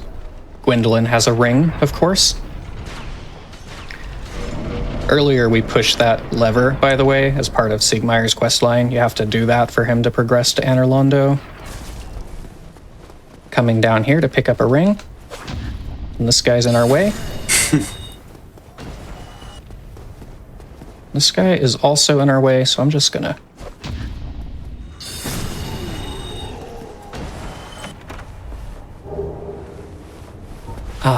rings. Let's see, up next we're going to the Crestfallen Merchant. He has a couple rings for us. He's also gonna sell us a really neat shield, and we're gonna abuse that prompt swap glitch to buy a great axe that is twice as heavy as normal.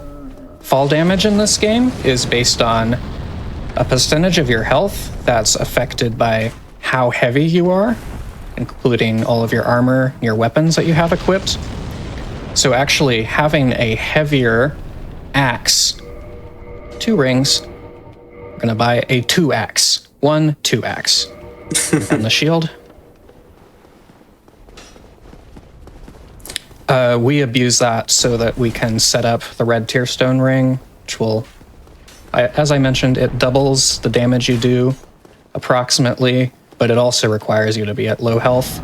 The fastest way usually to take damage is just to take fall damage on the way to wherever you're going. This crossbow dude here, his name is Bob. We don't like Bob. Get out of the way. And I'm going to knock Iron Golem on his butt. Do you want to talk about that, or perhaps anything else that you may find interesting, Benny? So for this fight, a lot of people don't know that you can like kind of a script for him to fall down. So all you need is 400 damage below the knees to make him stagger like that, and 200 more to make him fall. And basically, almost every single run of this game does that. So we have a lot of different setups for different builds to achieve that, and it's a cool thing about this game that they thought of that. And also, I just wanted to mention that earlier he said about the 2x thing he bought with prompt swap. So basically in this game there's the unstackable item and the stackable item, and when you prompt swap and buy a higher value than the one for an unstackable item, you get one item that weighs double of the original item when you buy 2 in that case. So it's definitely really useful for taking more fall damage for RTSR. I'm just gonna do a little setup here for timing, jumping. Okay, I messed it up. Never mind. This'll work though. You queue up a bunch of animations. I learned that setup like 2 days ago. That's for making sure you take the right amount of fall damage. I actually didn't know it was for that. Yeah. Because it's hard to time when to jump off that elevator just by looking. We're taking damage for Ornstein and Smo coming up. But before we talk about Ornstein and Smo, let's talk about the skip we're about to do. We're about to do a skip called Silver Knight Archer skip. It relies on having fall control. Otherwise, you can't do it. You kind of scared me. You go through here. You kind of scared me right there, because you see the skip. I thought you were going to do the rafter skip, the Nemo jump. No. Basically, there's a very annoying skip you can do there that saves a little, like a second or two, but if you miss it, it like lose 3 seconds or something. Yeah, and it's not we're that doing marathon friendly. So let's just quickly talk about this. If you are in a very specific weight load range, you're able to chain rolls in midair, which we're about to show you. That's going to take us through a plane that will put our camera top down. I'm explaining this so you have any idea what's happening in just a moment. And then once we touch land, it'll try to kill us every single frame. So fall control is going to prevent that from happening. And then we're going to navigate. We're going to go up through there. And instead of going the normal way to the right, up and around, we're just going to go right through here because there happens to be a ring over there. So let's go. Hope that's clear as mud.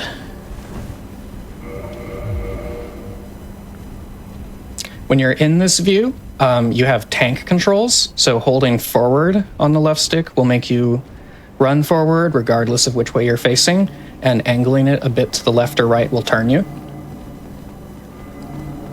And we're wearing the Lingering Dragon Crest ring, which is a ring that increases the length that this spell lasts, among other spells. And we need to make it to where we're going and put out to reset the state we're in before fall control wears off, because otherwise this camera will kill us. Oh. Ow.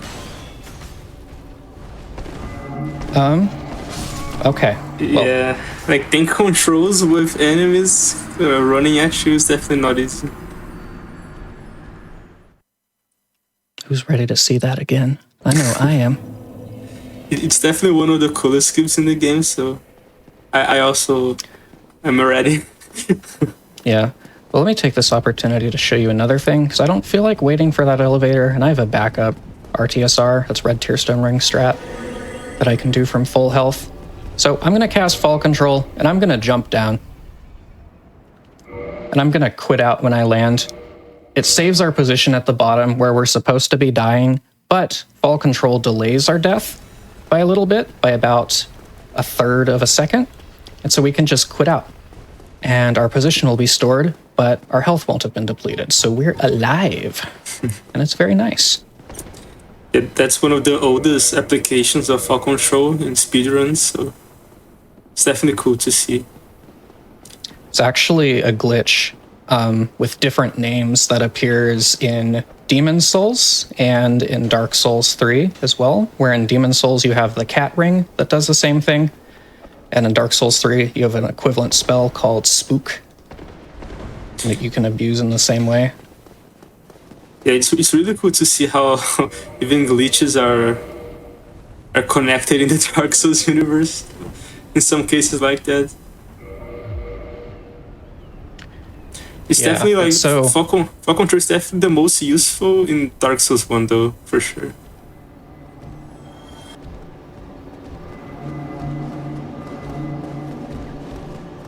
All right. We're chilling. I didn't have any trouble with those big guys when I have been preparing for this. And then I just got hit and knocked out of the way, and it was difficult to recover from. So, let's go. There is Goodness. Oh no. There's an older version of the skip that despawns these guys, so it's considerably easier. But it's slower. You know, I didn't know that. Yeah, like when Sword Mage did Hunter Start, you had a different setup without arrows, but somewhat slower.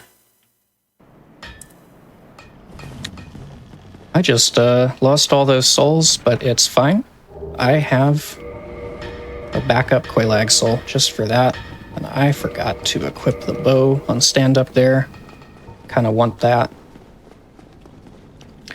All right, we're going to use that AFK glitch, the AI break glitch that Benny was describing earlier, to deactivate the AI for Ornstein and Smo. And we're going to have to kill Smo first, because when you kill Super Ornstein, he drops a ring.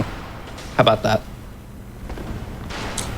The only category that kills most first. The only exception is all It's achievements. all achievements, yeah, I forgot. You go into New Game Plus, and then you need to kill them in the opposite order.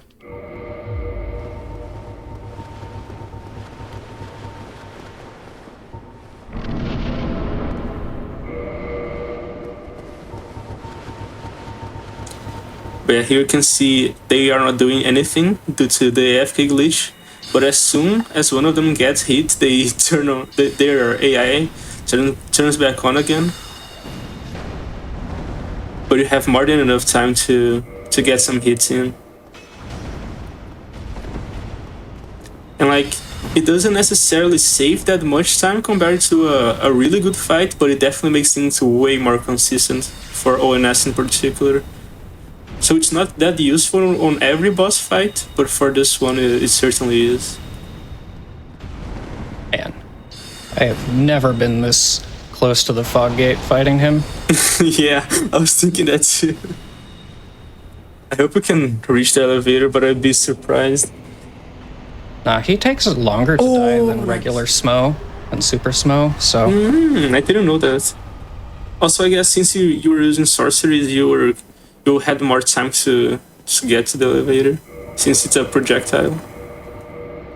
Yeah. Well, we are going to talk to Guinevere here instead of kill her like you do in a normal speedrun, because she has a ring. How about that?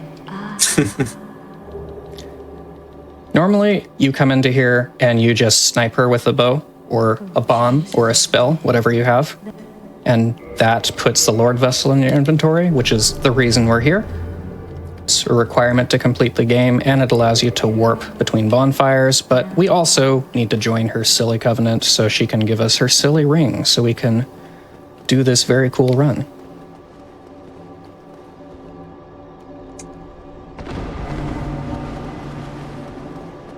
And there's the ring that Ornstein dropped. If you quit out, it actually despawns, and then the run is impossible to finish. In most runs, you will quit out on that door to save in-game time. It loses real time, but you quit out to skip the animation of opening the door. But if you fall victim to that muscle memory in this run, then you're not able to finish and you have to reset, which is tragic. We're coming this way to do the next step of Siegmeyer's quest line. He is standing outside a room going, about some silver knights. And you make short work of them, and he thanks you by giving you a ring. And then we will repay the thanks later, as you're going to see. Yeah, this is another cool area that you don't usually see in speedruns, but you see in this category. Those guys just let you. You can snipe them from outside of their aggro range, because it's pretty short. But yeah, that takes us back here. We're going to do another fall control quit out, because we need to take a quick detour to go talk to Gwendolyn, who gives us a ring if you join their covenant. I honestly don't know if this is how this compares in real time. It saves in-game time to do the fall control quit out compared to riding the elevator, especially if you have to wait for the elevator. But so we're down here. And go past this guy whose twin killed us earlier. Gonna ride the elevator down, and we're gonna do another glitch involving breaking things that you're really not supposed to be able to break.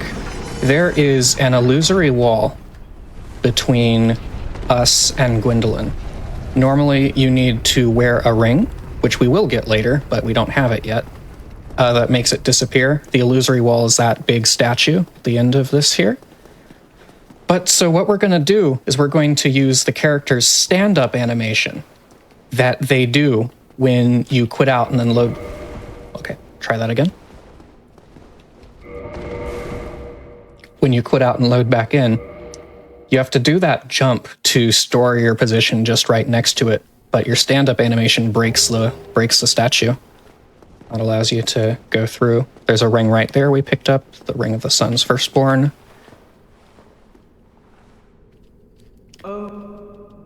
Oh. We have to talk to Gwendolyn to get some magic, or some rings. Some ring singular. Thinking about magic, because I don't think I have enough souls to buy something I need in a moment here. It's really funny to see that in a speedrun. Like, you get to the fog gate of a boss and then it just turns back.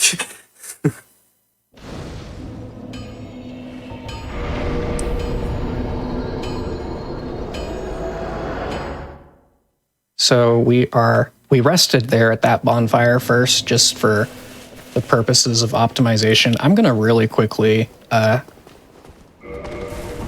ask for Framp's help. What the hell just happened? Spotify just started and some weird overlay appeared. Okay. Nice. Okay. I pushed all the right buttons, I guess. Oh.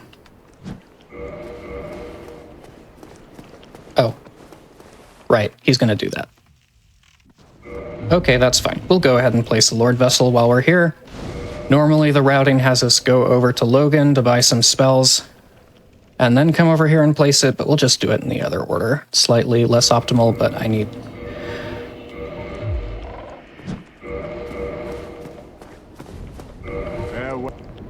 Yes, that is what I need.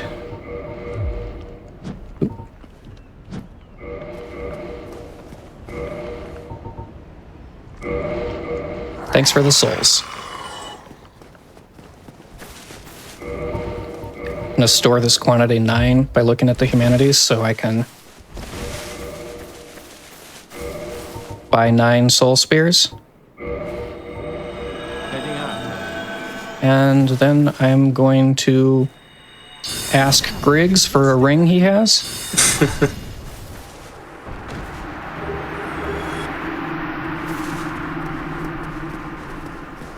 And this is where we'd normally place the Lord Vessel, but we already did it, so I'm just going to run on by. We're going down to Catacombs and Tomb of the Giants to get one item that we will turn into a ring and a couple of rings. Normally on Logan you can only buy 1 soul spear, but Goofball used a glitch called quantity storage. That's the same one he was using on Fremd to use the large amount of souls. And with that glitch you can buy how many soul spears you have up to a certain limit. I think 999 is the limit, but there's no reason to get 999 since you can't attune 999 soul spears. So he only got 9. Yeah, I got 9 just because that's a number that I happen to have access to. I'm only actually going to attune 4, which it's 4 times 4, because normally 1 attunement gives you 4 casts. And let's see, do we get the... No, we didn't. That Necromancer has a 1 or 2%, I don't remember which, chance to drop the Skull Lantern, which we're going to go out of our way to pick up, but if he were to drop that, that would save a decent chunk of time, which is kind of unfortunate that that's a factor at all, but it is what it is. Yeah, we're just running through here, past these skeletons. We're gonna drop down here. That falling animation from the skeletons is really funny. Yeah, that's a certified classic. But there's a ring over here, by golly.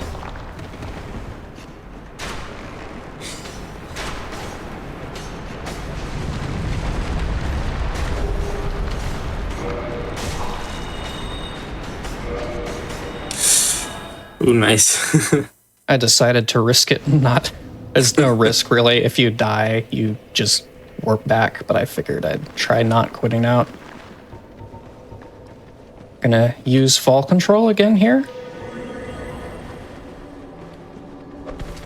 just plunging on a slope with fall control active, as long as we don't touch our controller at all, just allows us to survive the fall that would normally be lethal.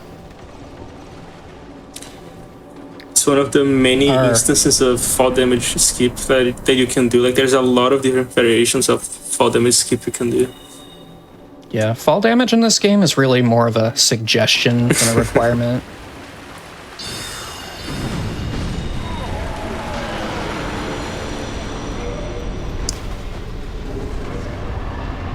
Little tiny skip there. Normally, there's a big piece of text that pops up on your screen that prevents you from getting on that ladder till it disappears. But if we open the menu until it should appear, then when we close it, it never does appear. We can get on that ladder a little bit earlier.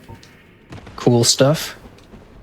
Running through Tomb of the Giants. We don't see, really, and we don't need to. We just know our way through. We have to take this bonfire just to be able to warp back to it, because we're going to run in 2 different directions here. But first, we're going to drop down. We're not going to talk to Patches. We're going to run past him. Then you can just drop down yourself. You don't need to let Patches kick you. You can kick yourself down here. We're going to grab that skull lantern, because we're going to go back to Undead Asylum. We're going to trade it to Snuggly the Crow, or Hawk Girl, whatever you'd like to call her, and get a Ring of Fog in return. Then we're going to go over here. And there is the Silver Serpent's Ring over yonder.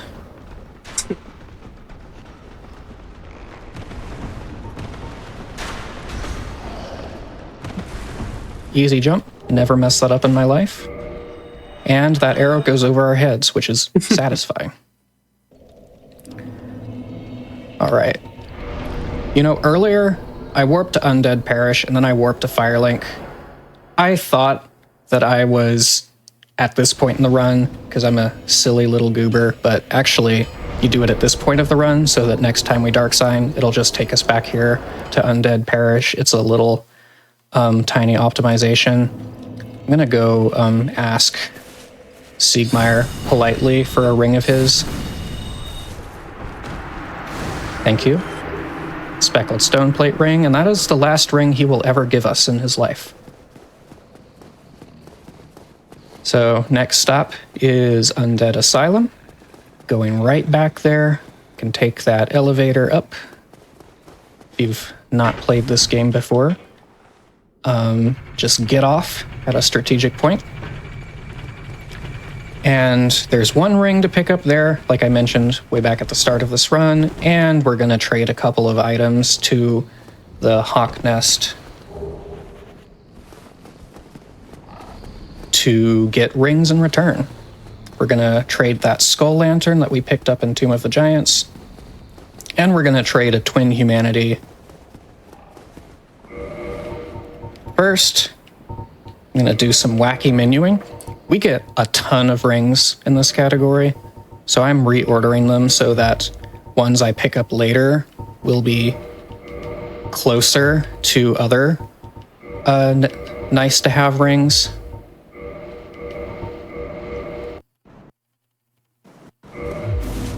Move those items I'm trading to the top just so that it's fewer clicks to get to them. You have to quit out after you drop them for Snuggly to give you the ring. Can't decide if I call her Snuggly the Crow or Hawk Girl.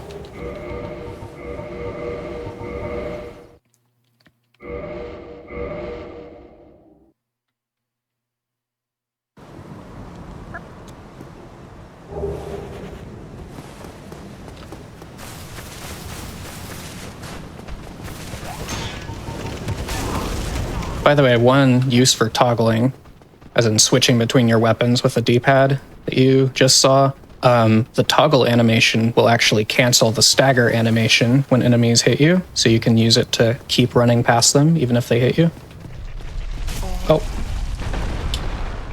I was a few pixels to the left, I guess.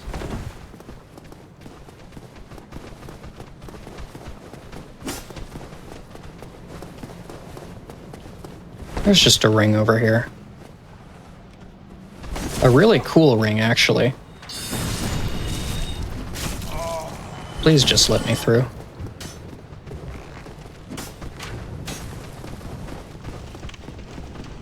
The rusted iron ring. Nice toggle escape. The rusted iron ring lets you sprint in deep water and swamps where otherwise you'd be forced to walk. You usually don't get it in runs. Usually you can just roll through it, but it's nice to have because we do have it. Gonna politely ask Andre to give me the Crest of Artorias.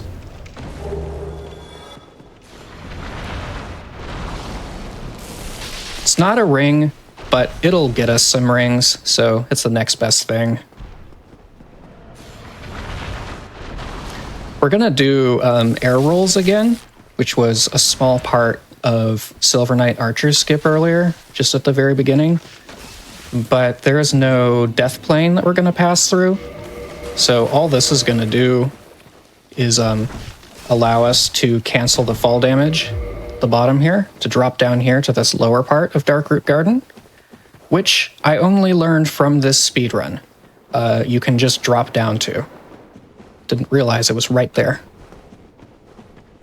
There's a ring over here, the wolf ring. That'll get a surprise appearance in the run. In just a moment, it boosts your poise, which is fancy Dark Souls speak for it makes you harder to stagger.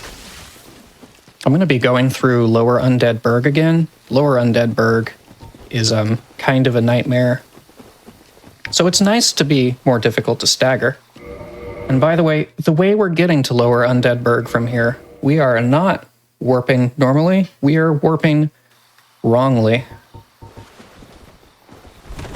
We're going to light this bonfire, and we're going to do a wrong warp, homeward wrong warp.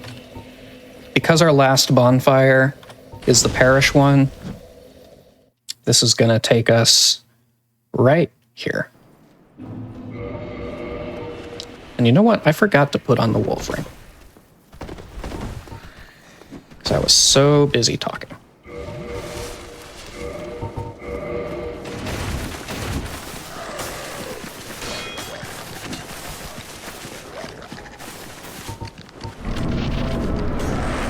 Here's Capra Demon.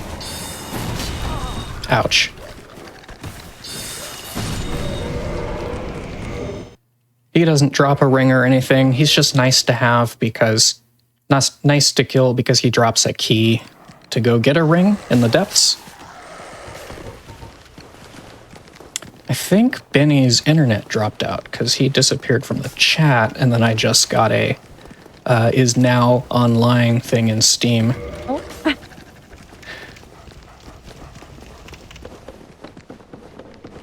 Oh, Benny's back. Hi, Benny. Welcome back.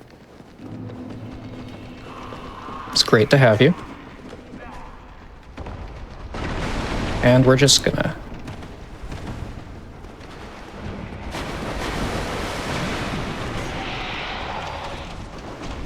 What's not up?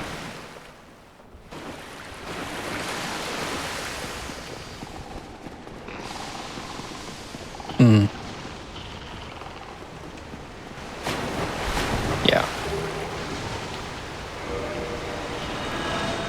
Well, we did some parkour through the depths. Amazing. Very cool. We got us a ring. The Ring of the Evil Eye. And now we will never speak of that ring again. Because it does not ever come in handy for any reason. So over yonder, we are going to use that double heavy axe I mentioned earlier to set up Red Tearstone Ring for the Hydra over here. The Hydra drops a ring. And also, the Hydra is part of the complicated... Let me just make sure I got that. Cool. The overly complicated quest line that takes you to the DLC. We actually have to go there because one of the rings is there. It's quite funny how a single ring is there, so you have to go in there and kill 2 whole bosses just for 1 ring. Actually 3 bosses. No, 2 bosses actually. But yeah, this fight is heavily scripted. So Hydra is an enemy in Dark Souls where if you nice. Yeah, it can be a bit weird if you mess up something slightly. But the Hydra is an enemy where if you just do the same thing every time, it will behave the same way every time. So Yeah, I got messed up because I missed that soul spear. Pretty sure.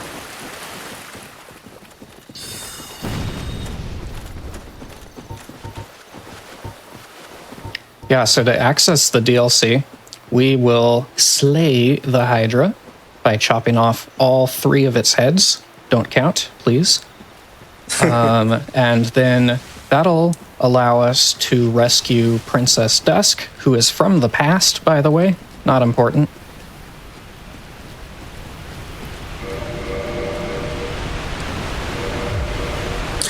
I remember once talking with my sister about this enemy in the game, and she was like, "How do you kill an Hydra if you cut one head, the other like the head doubles up again?" And I was like, "No, don't ask this question, because I'm not sure." Yeah. Super fine.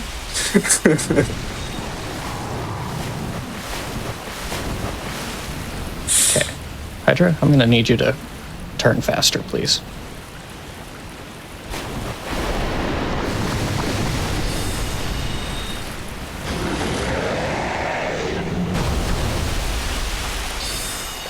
Okay, easy. Nice. And very much according to plan and exactly how that's supposed to look.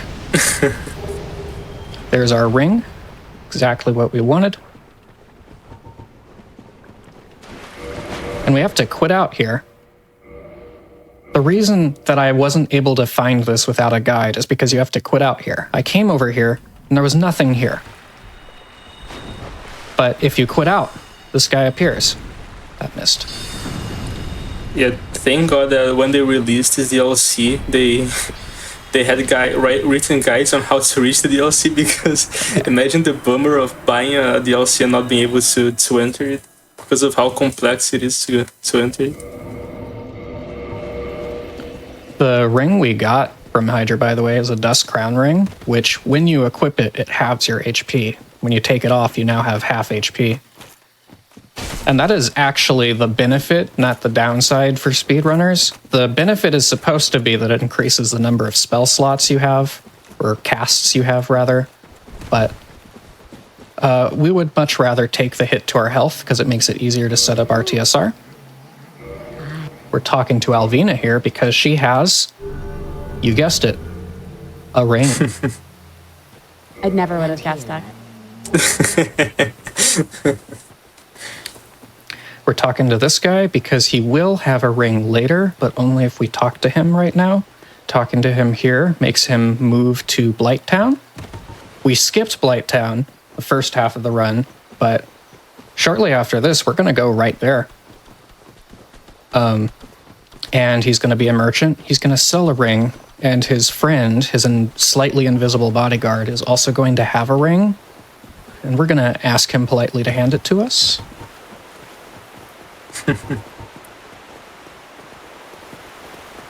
Well, over here is Sif.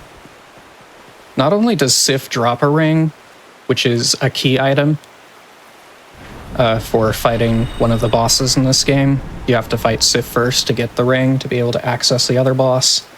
But there's a ring right behind the grave of Artorias here, which Sif is guarding, and we don't care. We just need that bling.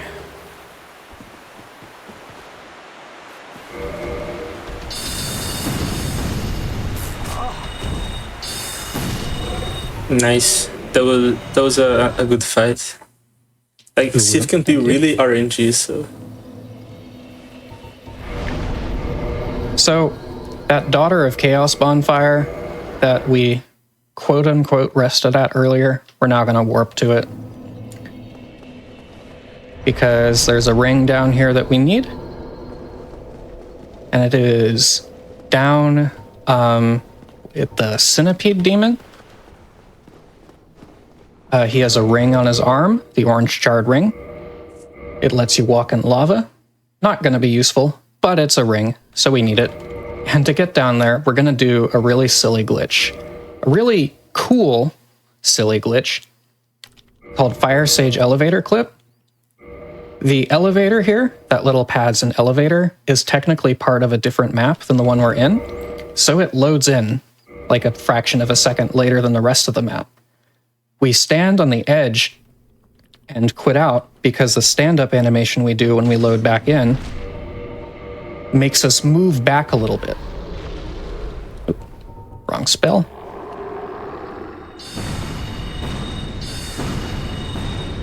And that backwards movement eventually has us fall through the hole where the elevator is supposed to be because it's still loading. Et voila! We're able to plunge on Fire Sage Demon's head. And normally that's not an option in the fight, and there's no way it would be, but it's a reskin of the Asylum Demon. So you can, because you can plunge the Asylum Demon. That skip and that's just go ahead.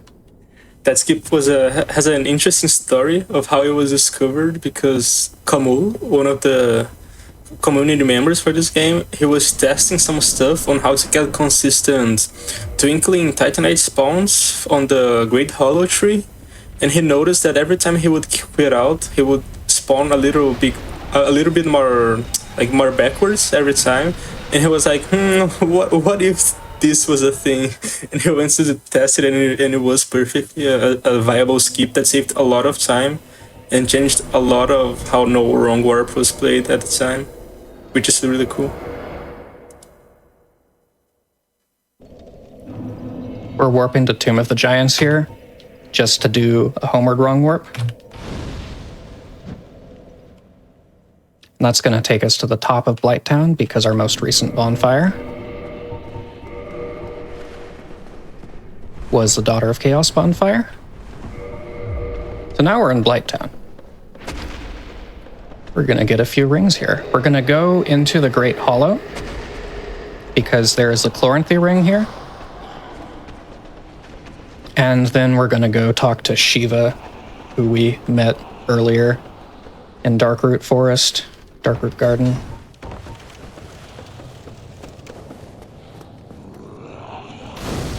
We're going to do a fall control quit out here, taking this bonfire, because once again, we're kind of going in two different directions. So we need to come back to the bonfire. Saves time rather than doubling back. Routing, how about that? But so we're way up here, we're out of bounds. And I'm just going to roll down. I equipped the Rusted Iron Ring. That lets me run through the swamp, which is a neat little time save. Mostly made possible by the ring reordering I did so that it would be right next to the red tearstone ring. Because otherwise it would take way too long to equip it. You'd be like, where the heck is it?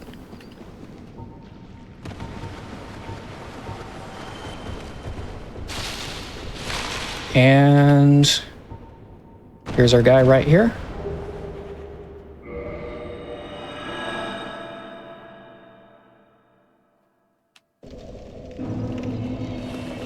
Fall control quit out again.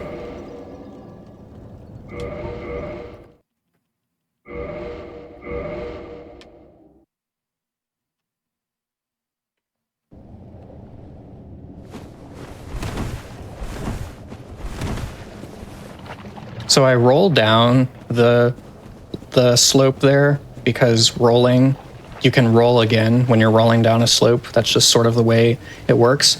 But then there's a bit of a delay once you land at the bottom where the game's figuring out whether it wants to kill you, and it decides yes because you fell pretty far down that slope. So then you wait a little bit, and then you roll at the bottom, and that roll has iframes that prevents the game from applying fall damage. Slopes in general are a really big friend of skipping fall damage. Yeah. It's really funny how the guy just keeps looking at you through the plank instead of doing anything.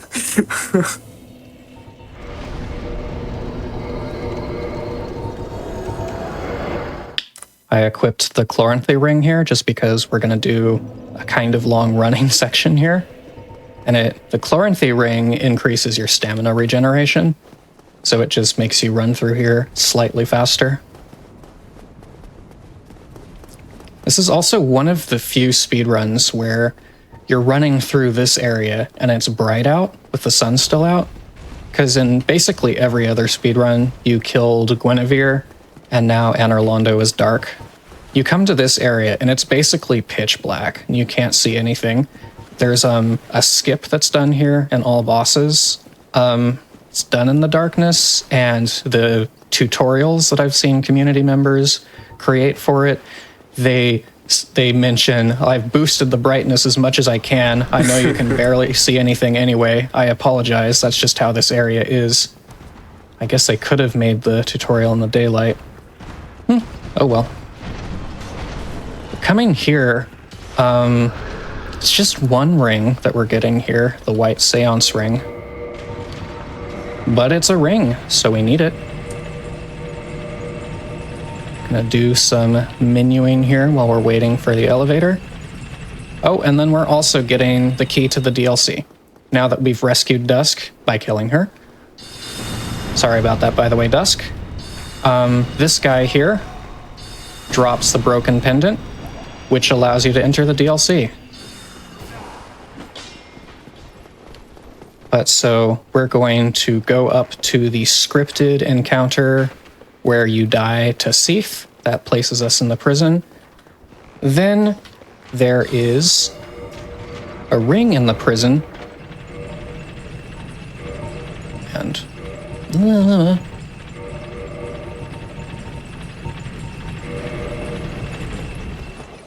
And then we escape in a rather unusual way.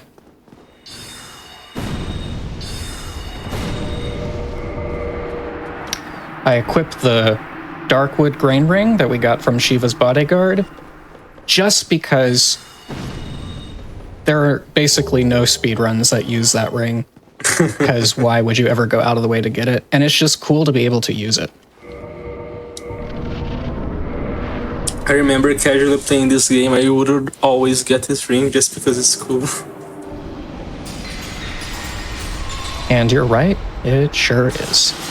And oh no, we died. I put on the Curse Bite ring just to make sure I don't get cursed here, because getting cursed halves your HP, and that's annoying. That's really annoying.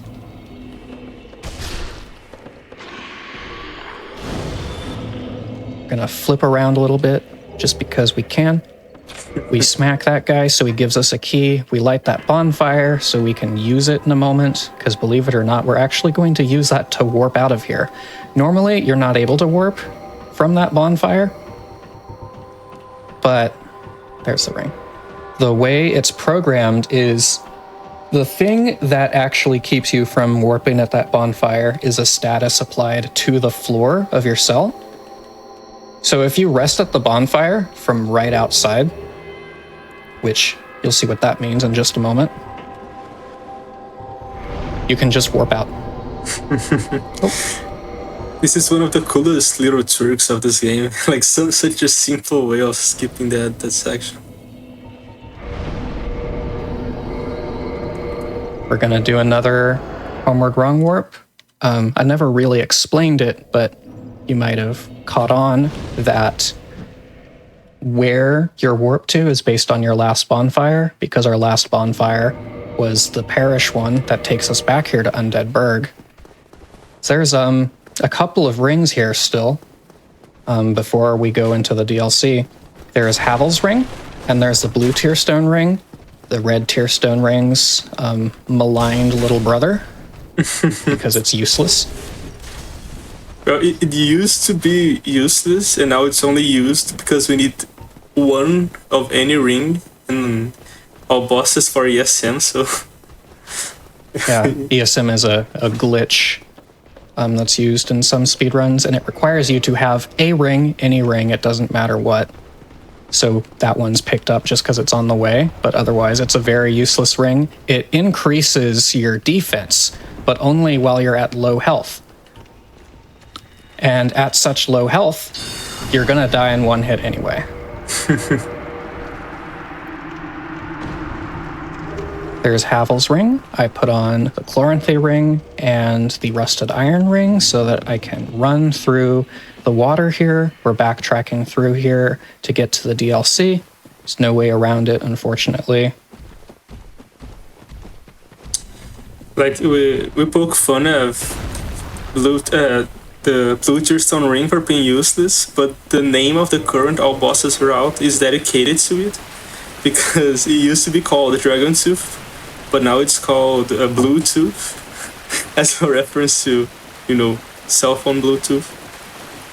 And the Blue Tearstone ring. Yeah, and the Dragon Tooth.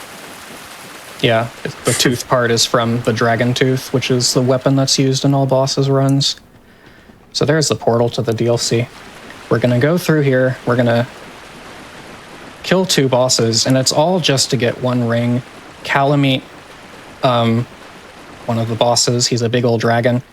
He drops a ring. And I'm going to do an AI break for Sanctuary Guardian here. And hopefully it goes well.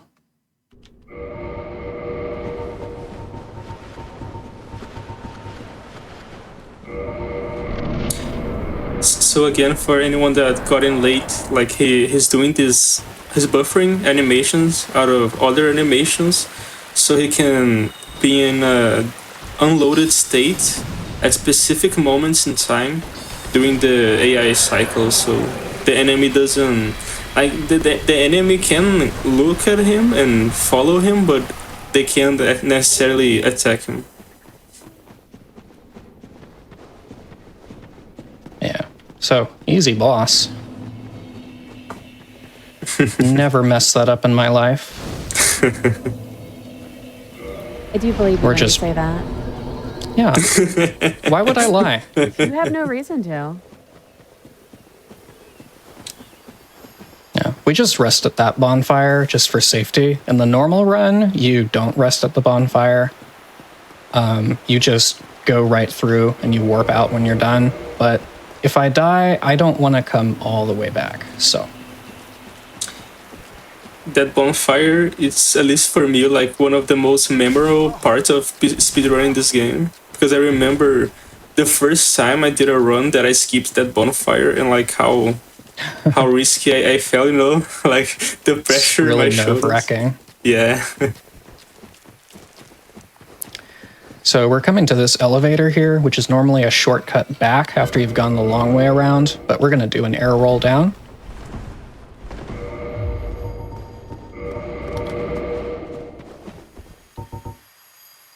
And we're going straight to Calamite. Normally, there's a whole thing where you find a key to talk to a giant, the giant shoots him down with a big arrow, and then he's on the ground and you can fight him. But we're actually going to snipe him out of the air with our soul spears. It's just faster. And the hardest part of this is running past the dogs, in my opinion.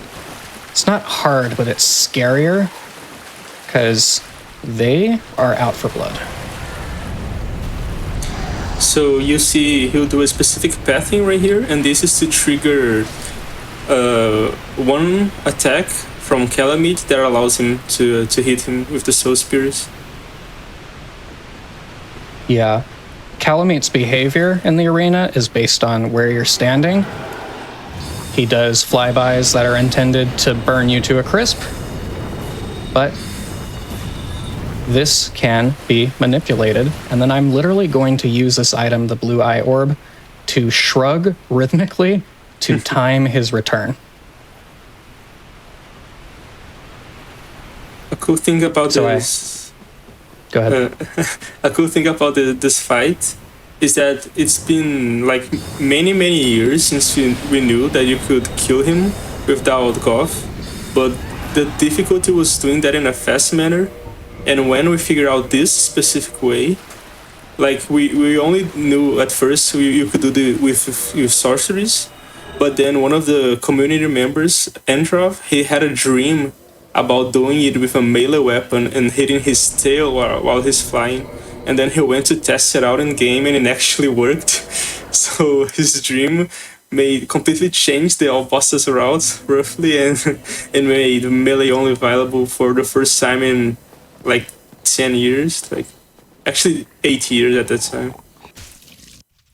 There's a really neat video by Catalyst, who is a Dark Souls speedrunner and content creator, about the history of fighting Calamite without shooting him down first. It's called Goffless Calamite because Goff is the name of the NPC who shoots him down. And first try.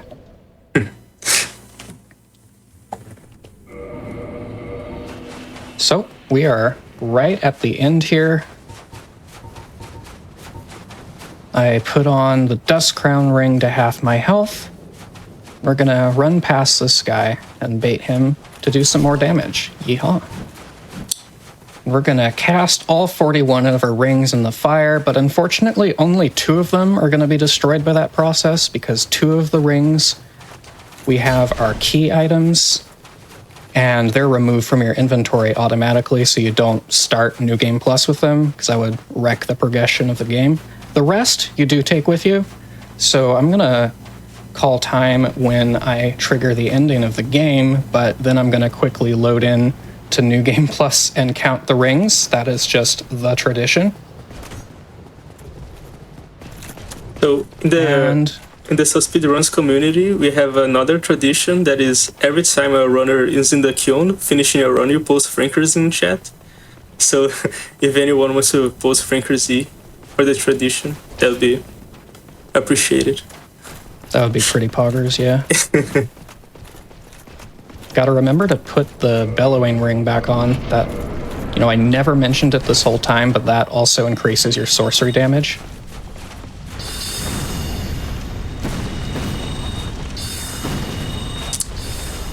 Oh no. Nice. You get him eventually. GG, man. I hope. All right, and time is going to be when I touch this bonfire. So now. Yeehaw. That's the ending. We start right back at the beginning of the game, and let's count them rings, okay? And 1, 2, 3, 4, 5, 6, 7, 8, 9, 10. 1, 2, 3, 4, 5, 6, 7, 8, 9, 20. 1, 2, 3, 4, 5, 6, 7, 8, 9, 30. 1, 2, 3, 4, 5, 6, 7, 8, 39. We lost 2 when we went to New Game Plus. And that's the run. Ooh woo. Very nice. GG. All right. What do we do now? Do you have anything that you want to shout out? Anywhere that people can find you? You can find me allegedly on Twitch. I am twitch.tv/goofballthecat. As you can see, I am a cat. You can find me in the Souls Speedrun Discord, along with the whole rest of the Souls speedrunning community. That Discord is linked from the speedrun.com pages for basically every Souls game, not Sekiro. That's its own thing. It's a whole thing. And I would like to give a shout out to the Souls community who, figured the heck out of this game. It is incredibly broken. It's a really cool speedrun, and it is because of the work the community has put in to figure it out. We would not be here today without them.